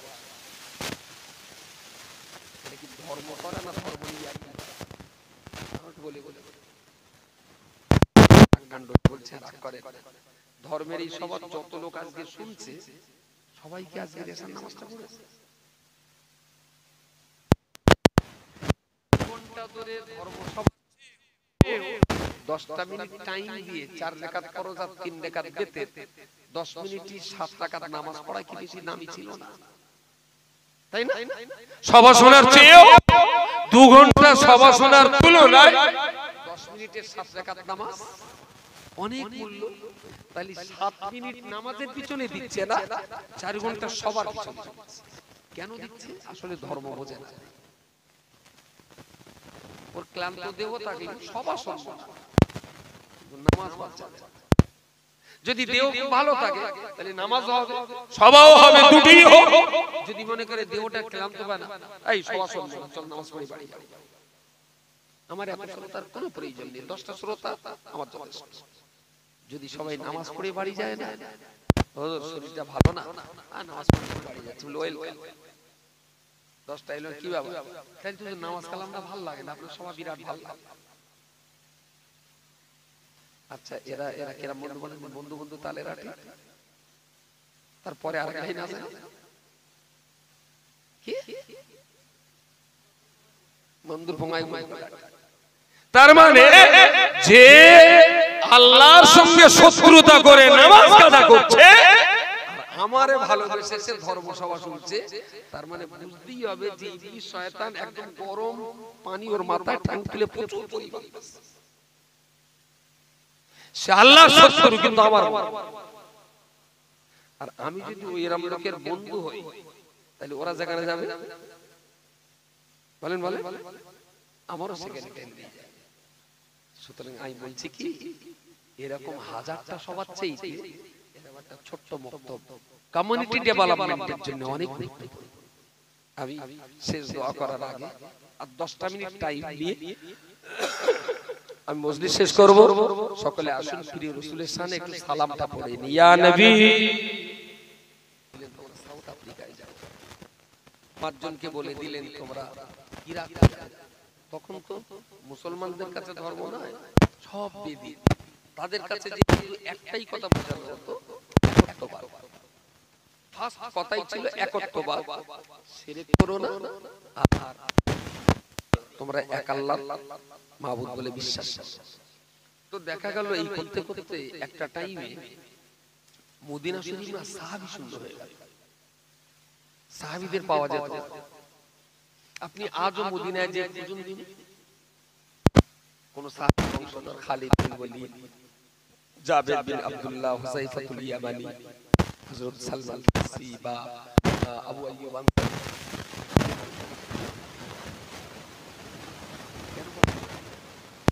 সাহাবীরা বিদায় হওয়ার সময় রাসূলুল্লাহ বলেছিলেন, আমি ইসলামটা যেমন তোমাদের কাছে দিয়েছি, তোমরা ইসলামটাকে নিয়ে যার যেমন ক্ষমতা আছে পৃথিবীর কোণে কোণে ছড়িয়ে দাও। কে গ্রহণ করলো আর কে করলো না, এই দায়িত্বটা তোমাদের। তোমাদের দায়িত্ব মানুষের কাছে পৌঁছে দাও, পৌঁছে দাও। তো হযরত আবু বকর, ওমর, উসমান, আলী এনাদের পাঠ করে বিভিন্ন জায়গায় তারা বিধি দিতে মদিনা সাহাবী হয়ে গেল। সেই সমস্ত সাহাবীরা ফিরে আসেন। এখন তো ফেসবুক, হোয়াটসঅ্যাপের যুগ, অনেক দ্রুত জানা আছে।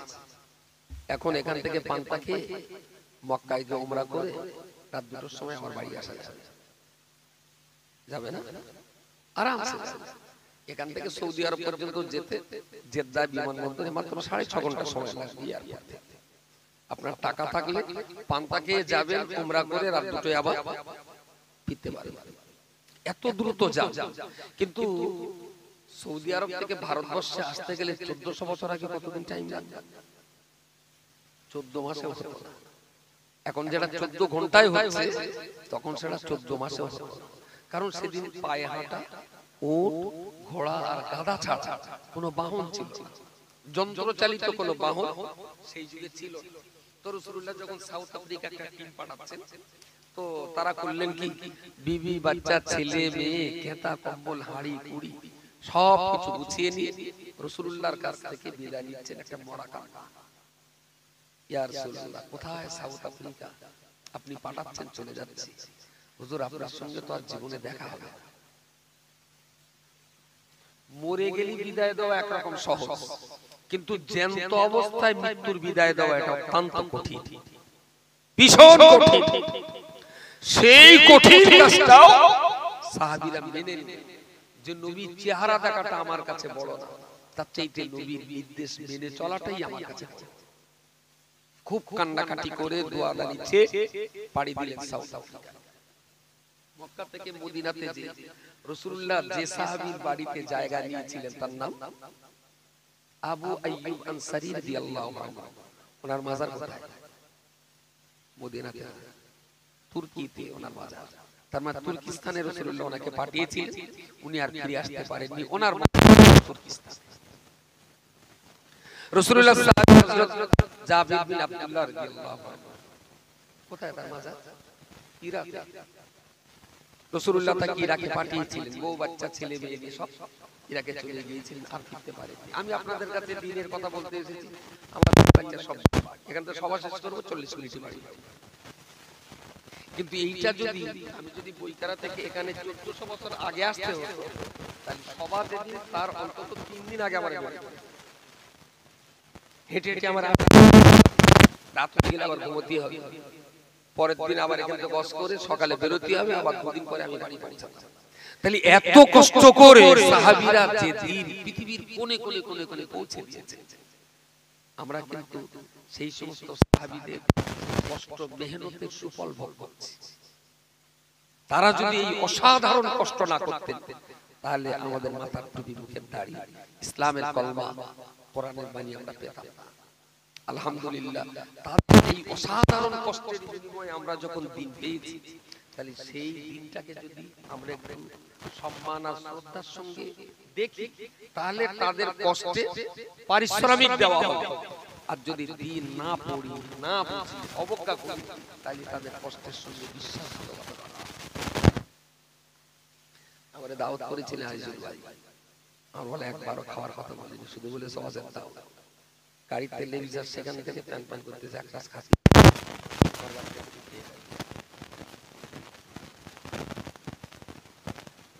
নিয়ে দিয়েছে, ওর মনে মনে নিয়ে দিয়েছে।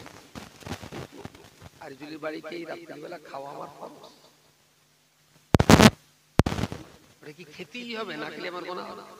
তা তো হবে, কিন্তু আজিজুল নিয়ে গেছে। আমরা দেখবো এত বড় একটা কাতলা মাছের মাথা, তাহলে আমি মাছ খাবো না, মাছ আমার খাবো। ভাই এই মাথাটা না আপনার ভাবি অনেক কষ্ট করে রেখেছে, এত মতো খাওয়া যায় যতটা হয়, সেই মাথা কানের মাছ মাংস মোটে খাচ্ছে, ওই একটু তুলে নিল, বলা ও সব খাতে থাকে, আমরা খাবো। তাহলে এত বড় মাথা খাওয়া ফরজ ছিল না, কিন্তু মহব্বত করে তৈরি করেছে, তো একটুখানি যদি মোটে না খাই অসন্তুষ্ট হবে, এটা ফরজ ছিল। আচ্ছা 1400 বছর ধরে যে কোরআনটা সাহাবী, তাবিঈন, তাবে তাবিঈন, আইম্মায়ে মুজতাহিদিন, উলামায়ে মুতাকাদ্দিমিন, উলামায়ে মুতাআখিরিন, পীরানে তরিকাত, বুজুর্গানে দ্বীন, আউলিয়া কেরাম, যারা এত কষ্ট করে 1400 বছর কত রক্ত, কত জীবন, কত অর্থ, কত সম্পত্তি কোরবানি দেওয়ার পর কোরআন নামীয় মাছের মাথাটা জাঙ্গালাটি গেলেন। পুরো মাছের মাথা যদি নাও খেতে পারে, একটু আধা যদি না খান, তাহলে এই সমস্ত সাহাবীদের মনোকষ্ট আপনার উপরে থাকবে না থাকবে? কিছু যাচ্ছে না স্লিপ। আর যদি আমার শালাও না, সুমিন্দেও না, খালুও না, জামাইও না, সে কষ্ট করেছে, তার স্ত্রী কষ্ট করেছে মাত্র 3 ঘন্টা, সেই 3 ঘন্টার মর্যাদা দিতে যে একটুখানি আমার ক্ষতি হয়। 1400 বছর সাহাবীদের আল্লাহওয়ালা জান্নাতি মানুষদের কষ্টের সেই কোরআন আমার বাড়িতে এসেছে, আমি একটা কোরআন শিখি, তাহলে তাদের কষ্টের সঙ্গে বেঈমানি করা হলো না? ক্ষমা হবে? এতটা সাহাবীর মনোকষ্ট যদি আমার উপরে পড়ে, এতটা পীর মাশায়েখ, ওলি, আব্দাল, গাউস, কুতুব, সুফিয়ানে কেরাম যারা জীবন শেষ করে দিল, শুধু ক্রুসেডের লড়াই চলেছিল 300 বছর, 300 বছর ধরে তারা লড়াই করে এই কোরআনকে আমাদের কাছে পৌঁছে দিয়েছে। আর সেই মাছের মাথাটা যদি একটু না খাই, আল্লাহর কাছে মুখ দেখানো যাবে? আমি বলছি কি, এই ছোট্ট গ্রামটা যদি একটু মিলেমিশে কাজ করেন না, আমার 5টা বছর টাইম দেন, অনলি 5 ইয়ার্স, 90 বছরের বুড়ো মানুষ কোরআন শিখে যাবে। 34 বছরের যুবক সংসারী মানুষটাও সারাদিন আইসক্রিম বিক্রি করে সেও কোরআন শিখতে পারবে। আবার 6 বছরের বাচ্চা শিশুটাও প্রাইমারিতে পড়ে, আলহামদুলিল্লাহ সেও কোরআন শিখে যাবে। সিস্টেমটা কি? ফার্স্ট সিস্টেম হলো এইরকম যুবক ছেলে যারা আছে, কোন ক্লাসে পড়ো তুমি? নাই কোরআন শরীফ কত রাখো? 8 এখানে আর হাই স্কুল, ভেরি গুড, ও হাই স্কুলে পড়ছে, ক্লাস 8 এ 8টা।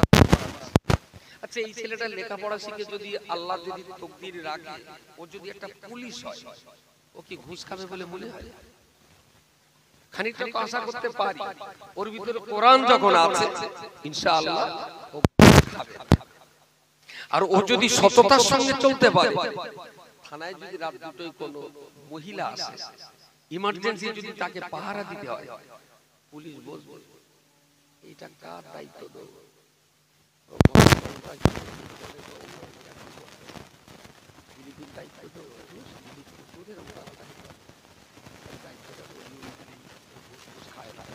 এই মেয়েটার প্রাণ প্রাণের নিরাপত্তা পুলিশের কাছে জানবেন। ও যদি ঘুষখোর না হয়, থানায় যদি 200 পুলিশ থাকে, যে ওসি আসুক না কেন আগে রবিউলের খোঁজ করবে, কারণ একটা ওসি যখন যাবে ওই টোটাল থানার পরিচয় নোট পরবর্তী ওসির হাতে দিয়ে যাবে।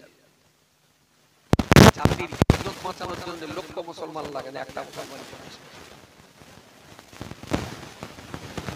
যদি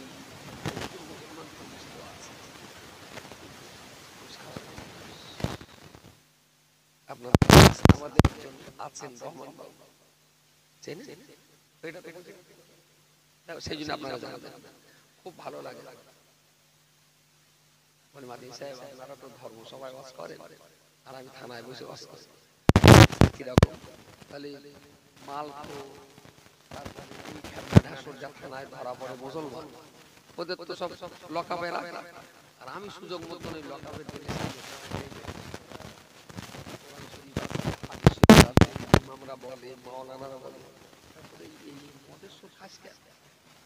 মাদি সাহেব যখন বলি ওরা তখন ওই জেলখানার থানার ওই কি বলে হাজতখানা বলে ওই রড ধরে হাওয়া করে কাঁদে। ভালো, আপনি আমাদের যদি দোয়া করেন এইটা আমরা ছেড়ে আমরা ভালো হয়ে যাবো। বলছে অনেক ছেলে তারা মদ আর খায় না, প্রতিদিন আমার সঙ্গে দেখা করে যায়, থানায় আসে, মাসে 2-4 বার আমার জন্য খাবার নিয়ে আসে, আমিও তাদের। আমার মনে হলো আমার মতন ধর্মগুরু বক্তার চাইতে ওই পুলিশটা অনেক ভালো কাজ করেছে, খুব খারাপ বলেছে। তাহলে যদি মনে করি দ্বীনের খেদমত করব, পুলিশ হয়েও খেদমত করা যায়, ডাক্তার হয়েও খেদমত করা যায়, সেনাবাহিনীর জওয়ান হয়েও খেদমত করা যায়। এখনো মাস 3 হয়নি, বেশি হবে 6 মাসটা হতে পারে। ফোন এলো, দেখলাম আমার তো নাম্বার সেভ করা আছে, তার ফোন করে ও ভিডিও কল করে সব কাজ করে দিলে ফোনটা জানি না ডিউটি হচ্ছে কাজ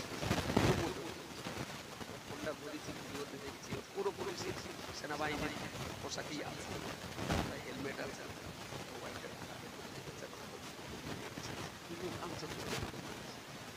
দেখতে তো পাচ্ছি। সালাম করলাম, কাঁদছি, কথাবার্তা হলো, দুর্মতি রয়েছে, এলাকাও তো ভালো না। কাঁদছেন কেন? বলছে ভাই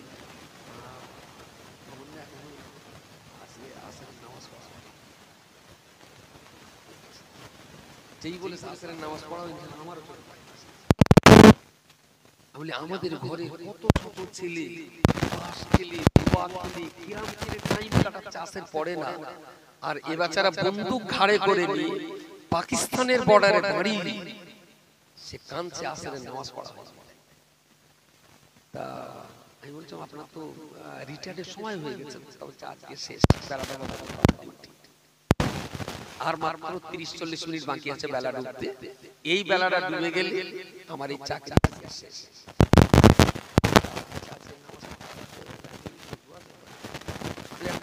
অবস্থায় পায়ে জুতো, কাঁধে বন্দুক, গায়ে জামা, সেই অবস্থাতে আছে, যে দিকটায় বেলা ডুবছে ওই দিকটা ইশারা করে আপনি নামাজ পড়েন।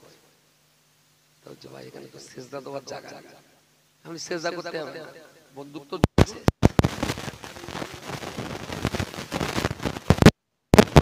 আল্লাহ আপনার নামাজি।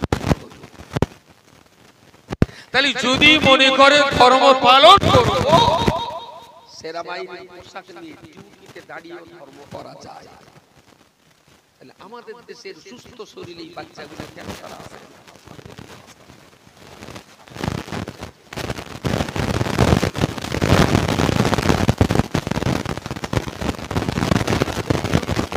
যারা গোটা গোটা যুবক আমাদের, আমি ওদের 2 ঘন্টা ট্রেনিং, তারপরে যদি ওরা কাজের দায়িত্ব নেয়, ওরা যদি বলে যে আপনি যা যা বলেছেন আমরা পারব, যদি এই যুবকেরা আমার ভরসা দেয় যে আমরা পারব, তাহলে আমি গ্রামে এসে বাবা বাইরে কোনো লোক থাকবে না, বাবার লোক পেন্ডেল কিছু থাকবে না, শুধু একটা বক্স থাকবে ছোট। আমি মাগুলোকে যদি বোঝাতে পারি, তারপরে এখানে সিস্টেমেটিক্যাল পড়াশোনাটা হোক। ধর্ম সভা দিয়ে কিন্তু কখনো ধর্ম শেখানো যাবে না। ধর্মটা ক্লাসিক্যাল ভাবে বসে বসে টাইম টু টাইম রুটিন মাফিক কারোর কাছে একটু শিখতে হবে।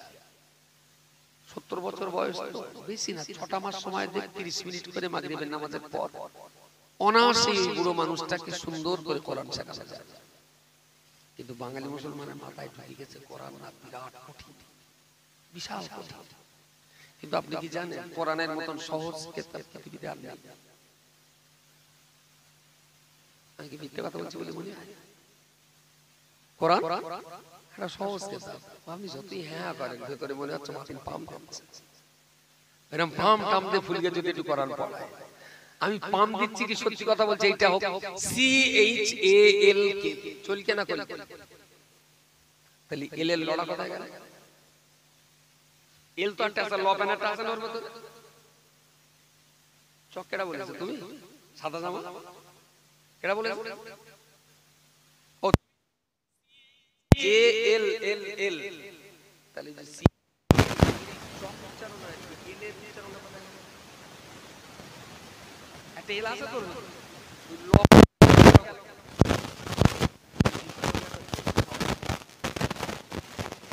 থাকে একরকম সব দিকে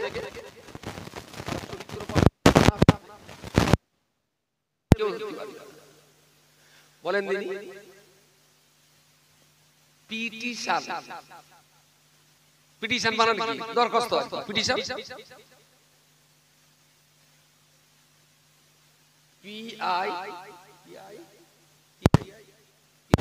PITITION উচ্চারণ কি হলো? তাহলে TION টন হবে, শোনাবে কেন? হ্যাঁ টিতে তো ট, তাহলে যখন অক্ষর বলি তখন বলি টি, আর যখন সই ট যখন আবার শব্দে যায় তখন তার ভাষা শালা ট্রিপল বেজম্বা ভাষা। এই ভাষার উচ্চারণের কোনো বাপ নাই। চলো বাংলা ভাষাটা হোক ব্রাহ্মণ, পয়রা পালা হয় ময় আকার ব্রাহ্মণ বলছি, ব্রাহ্মণ পয়রা পালা হয় ময় আকার, হড়া করায় বলতে হচ্ছে বেড়া অম্মন, সে হড়ার উচ্চারণ উচ্চারণ লক্ষণ কাট ল ছয় মধ্যান ছয় ইও দন্ত বলছি যখন লক্ষণ কাটি তাহলে আমি লিখবো ল ক্ষয় ক্ষয় ক্ষয়।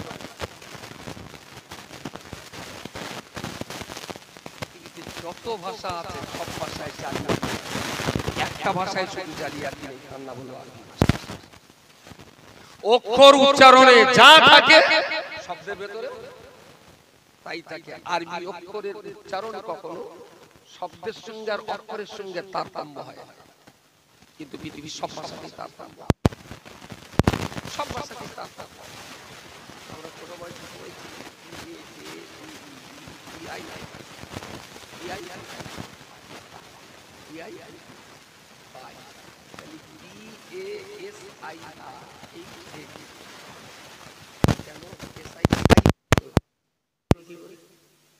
পড়েছিলাম না? এসআই এসআই এসআই সাই এসওসো এসইউ এসওয়াই সাই, তাহলে এসআই তে সাই তাহলে বলতে হবে বো সাই বসাই, কিন্তু বলি কি এসআই এখানে কি হচ্ছে? সি হচ্ছে। এসআই তে যদি হয়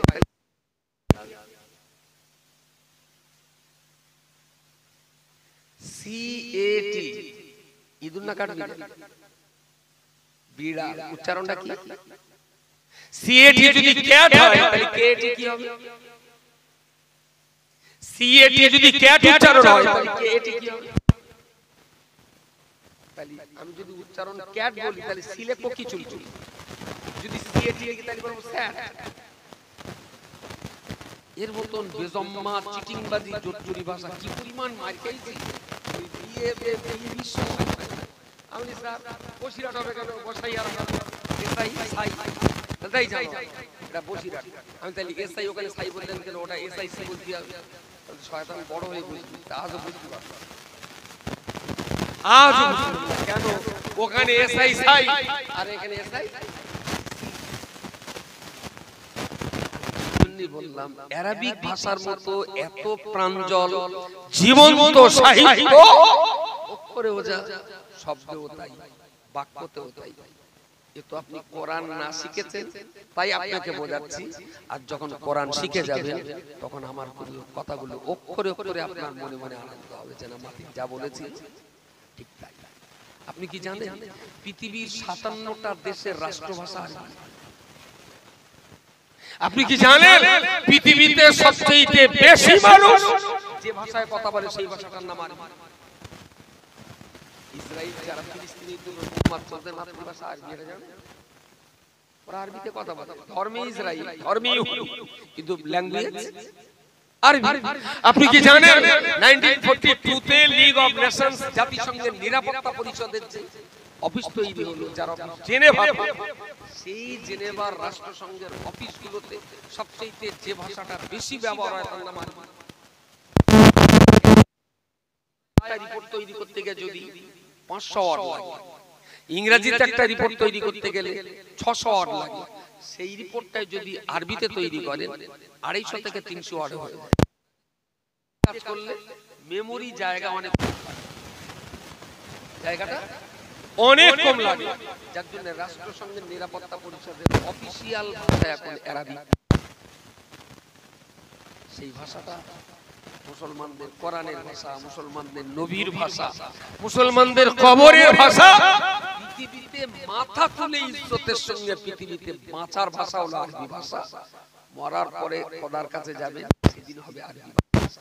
এই আরবি ভাষাটা মুসলমানরা যে কেন পড়ে না, গত বছর বাংলা পশ্চিমবঙ্গে ভারত জুড়ে কম্পিটিশন হলো, দূর মেয়ে ফার্স্ট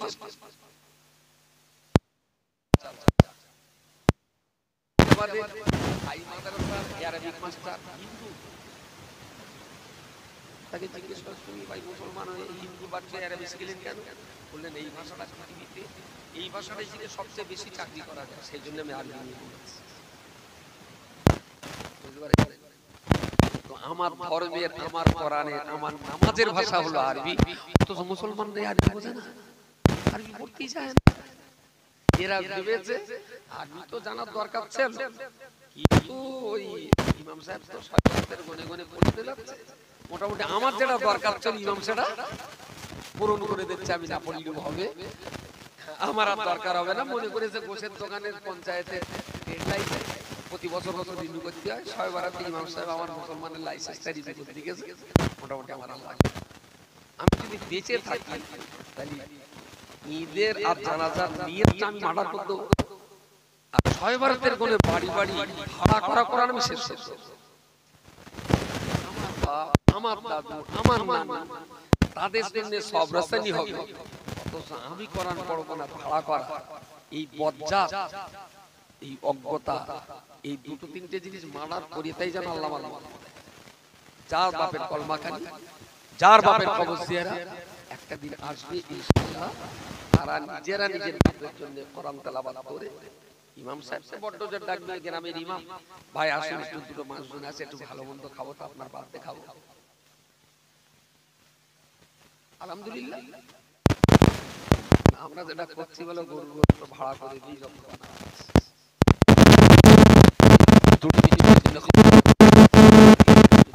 একদিন যাবা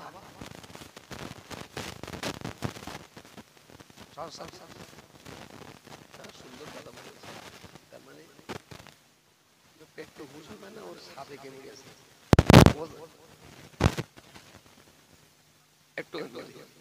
একটুখানি বলে সাপে কেমে গেছে, তো ওজার বাড়ি গেছে, এখন ওজা টাকা টাকা বাঁধা কেমে গেছে, তোর গালে একটু মধু গেছে,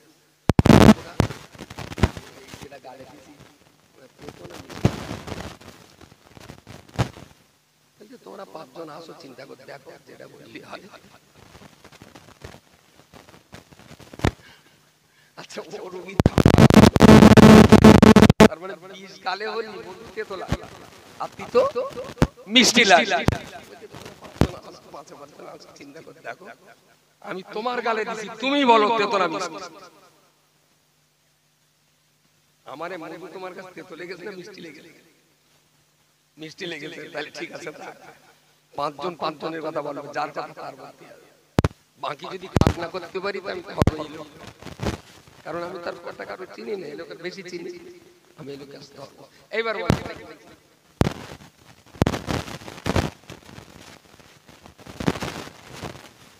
আমার মোটামুটি স্কুলের স্টুডেন্ট অন্তত মাধ্যমিকে পড়ে না হলে ওই বাচ্চাদের আমি নেব, ওদের এখন পড়ার চাপ, ওদের পড়ার ক্ষতি করবো। আপনার মাধ্যমিক যারা বেকার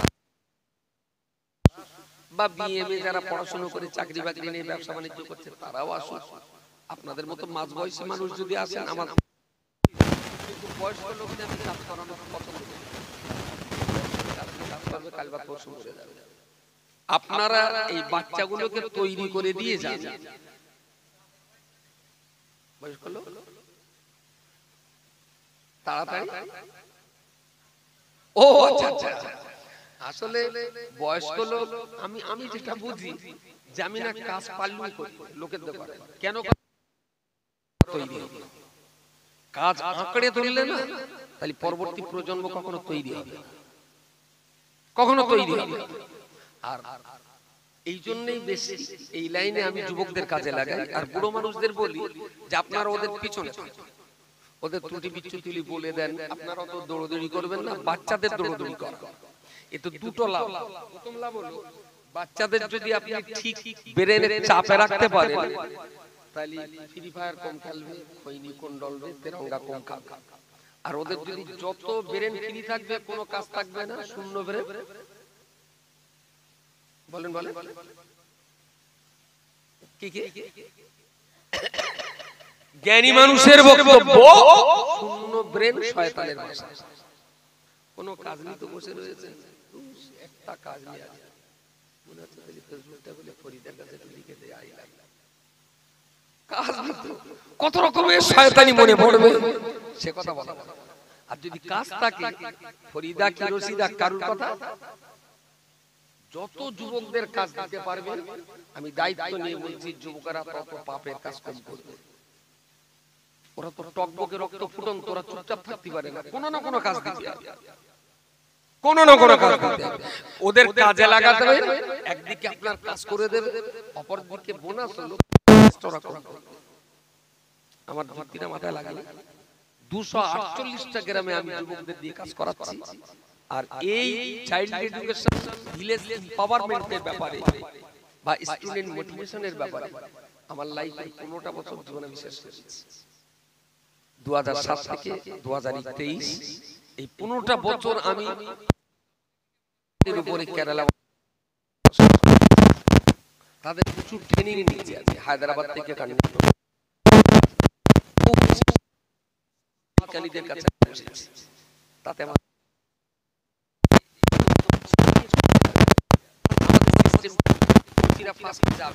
ওদের সঙ্গে 2 ঘন্টা ট্রেনিং করবো, শুনে বুঝে ওদের বলতে বলবো, ঠিক আছে আপনি যেভাবে যা বললেন আমরা পারবো।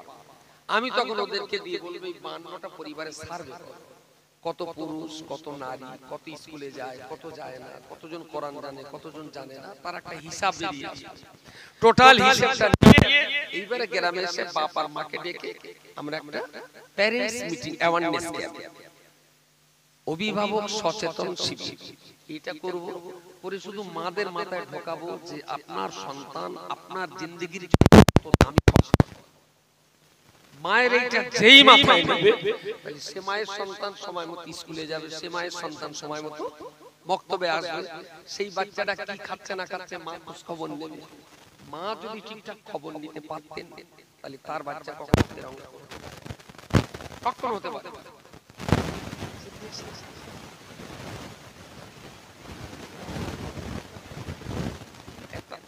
একটা কাছে না জিন্দেগিতে ওই লোকটা যে লোক আজকের দিনে এক বান্ডেল করে বিড়ি খায়, যেদিন প্রথম বিড়ি গালে তুলেছিল সেই বিড়িটা কেনা ছিল না সাদগা বিড়ি,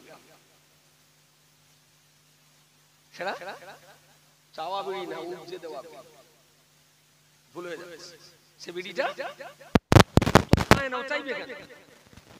জীবনে প্রথম যে লোকটা খৈনি গালে দিয়েছিল, ওই খৈনিটা কেনাও না, ওর ডলাওয়ালা, ওর বন্ধু উপকারী সালসার তারা ওদিকে যাচ্ছে তাকে জামলে দেই দেই তো খাস না বুঝ এই লে একটা শালা ধোঁয়া লেগে তো আমার হাসি লেগেছে আবার গালে দাও একটুখানি দিয়ে দেখ কি সুন্দর চিচির করবেন দেখিস একটুখানি দুটো তিনটে দানা এখানে দে উরি খোদা বমি টমি করে আস্তে বলতে এইসব লোক খায় তুই বেইদা এটা হলো প্রথম শব্দ আমিও প্রথম দিন গালেতে বমি করিলাম পরের দিন জ্বলে আবার একটুখানি তো নীতি সাবে না দিয়ে দেখ একটুখানি দ্বিতীয় দিন কিন্তু আর বমি হবে দ্বিতীয় দিন এই যে চিচির করলো 2-3 দিন দেন তারপরের দিন ওর ডলি আপ যাবে ওখানে বলে এই দেখ সেই 3 দিন দিলি না একটু না এইভাবে বেশ দুধ টানা লেগে কোন দিদি কোন নেশা কোন ব্যক্তি প্রথম দিনে কেউ কিনে খায় এটা আমাদের প্রতি অনেক কষ্ট করতেছে বহু নেশা করে জিজ্ঞেস করেছে কত চুল্লু সবাই কথা বলেছে যে আমি চেয়েও খাইনি আমি কিনেও খাইনি উপজে দিয়েছি তাহলে যে সমাজ উপজে খৈনিখোর বানায় উপজে তেরঙ্গাখোর বানায় উপজে মদখোর বানায় সেই সমাজ চাইলে কিন্তু উপজে কোরআনখোর বানাতে পারত কোরআনখোর বানাতে পারত এই দেখে আমি না আজ কদিন যাচ্ছি কোরআন শরীফ তা আমার আগে আগে বিরাট ভয় লাগবে এই যাওয়ার পথে মনে হচ্ছে খুব একটা অসুবিধা নেই আমার সঙ্গে একটু চল তো করতে হবে না শুধু আমার সঙ্গে বসে থাকতে বুঝতে পারি ও একদিন বসে বসে দেখতে চালায় 35 বছর বয়সে যদি হয় বছর বয়সে যদি হয় হবে না তোমার দেখ 3 দিন থেকে 4 দিন পর ওরা ডাকতে হবে না ও নিজের টানে চলে যাবে তো খারাপ হওয়ার জন্য আমার সমাজে প্রচুর মডেল আছে কিন্তু ভালো পথে টানার জন্য আমার সমাজে কোনো মডেল তার জন্য আমার সমাজ আমি যুবকদের খাস করে বলছি আর রিজু ভাই হয়েছে আর এই জায়গাটা আমার দেখলে হিংসা এত সুন্দর একটা জায়গায় কাজ হচ্ছে আমি কত জায়গায় জানেন যে গ্রামে পড়ার লোক আছে পড়াবার মানুষ আছে কিন্তু আমি জায়গা পাই আমি মাত্র 5 কাঠা জমি বছরে 35,000 টাকা লিজ দিই 5 কাঠা জমি 35,000 টাকা লিজ দিয়ে আমি মডেল চালাচ্ছি 2 বছর ওরা তাও মাও করছে বলে হলো 2 বছর পার হয়ে গেলে কি হবে আমি তুই দোয়াদানি কর আবার 35,000 টাকা দে আবার 2 বছর লোন বলতে তারপর আমি বলি তুই পায়ে ধরে বাজারটা বসকে দে একদিন এই গ্রামের লোক সুবহানাল্লাহ এই মাসখানিক আগে বলতে একটা লোক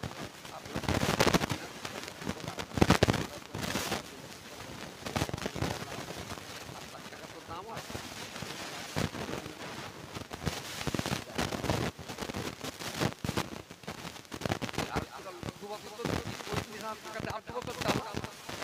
এটাও নেশা এটাও নেশা না ধর্মসভা দেখেন কি করে টাকা দেয় ওটাও বড় নেশা ফরাতি হয়েছে তারপর এমনি আলহামদুলিল্লাহ এইভাবে চলছে আমি শেষ করছি বাকিটা আরিজুল ভাই সবাইকে কাজটা খুব ভালো লাগলো আমাদের সিস্টেম সকাল 6টা থেকে 8টা এই 2 ঘন্টা আমরা পড়াই 3 থেকে 6 বছরের আমরা ছুটি দেব বাচ্চা আইসিডিএস মনে রাখবেন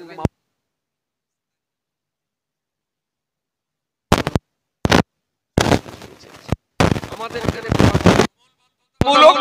গ্রামের প্রত্যেকটা বাচ্চাকে বয়স অনুপাতে আইসিডিএস প্রাইমারি হাই স্কুল কলেজে পড়াতে আমাদের দ্বিতীয় নম্বর স্কুল হলো 8 থেকে 10টা এই স্কুলে খারাপ 7 থেকে 10 প্রাইমারি আমরা 10টায় ছুটি দেব খাবে প্রাইমারি আমাদের তৃতীয় স্কুল হলো 2 থেকে 4 এখানে খারাপ আর কি আমাদের 4টে থেকে 6টা এই টাইমটা 11 থেকে 18 বছর অর্থাৎ এই ছেলে মেয়েগুলো স্কুল থেকে বাড়ি এসে বিকালে আমাদের এখানে ইসলাম চর্চা করে মাগরিব থেকে এসে এই টাইমটা 50 এর উপরের বৃদ্ধ মানুষ যারা পুরুষ তাদের জন্য থেকে এসে এসার পর থেকে 10টা এই 2 ঘন্টা হলো যুবক একই সাথে স্টেপ বাই স্টেপ আমরা 6টা স্কুল চালাই তাতে গ্রামে দুটো জাতি শুধু থাকবে, টিচার।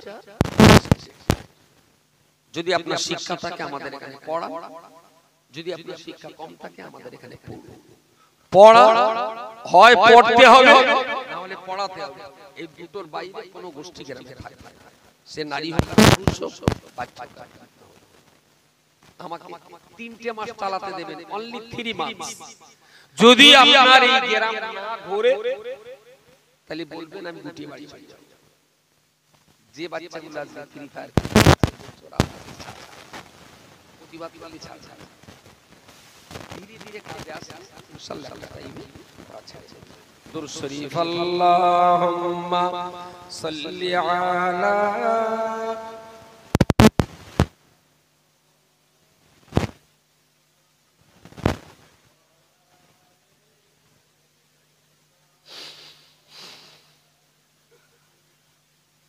আলহামদুলিল্লাহি রাব্বিল আলামিন, আসসালাতু ওয়াসসালামু আলা রাসূলিহিল কারীম ওয়া আলা আলিহি ওয়া সাহবিহি আজমাইন।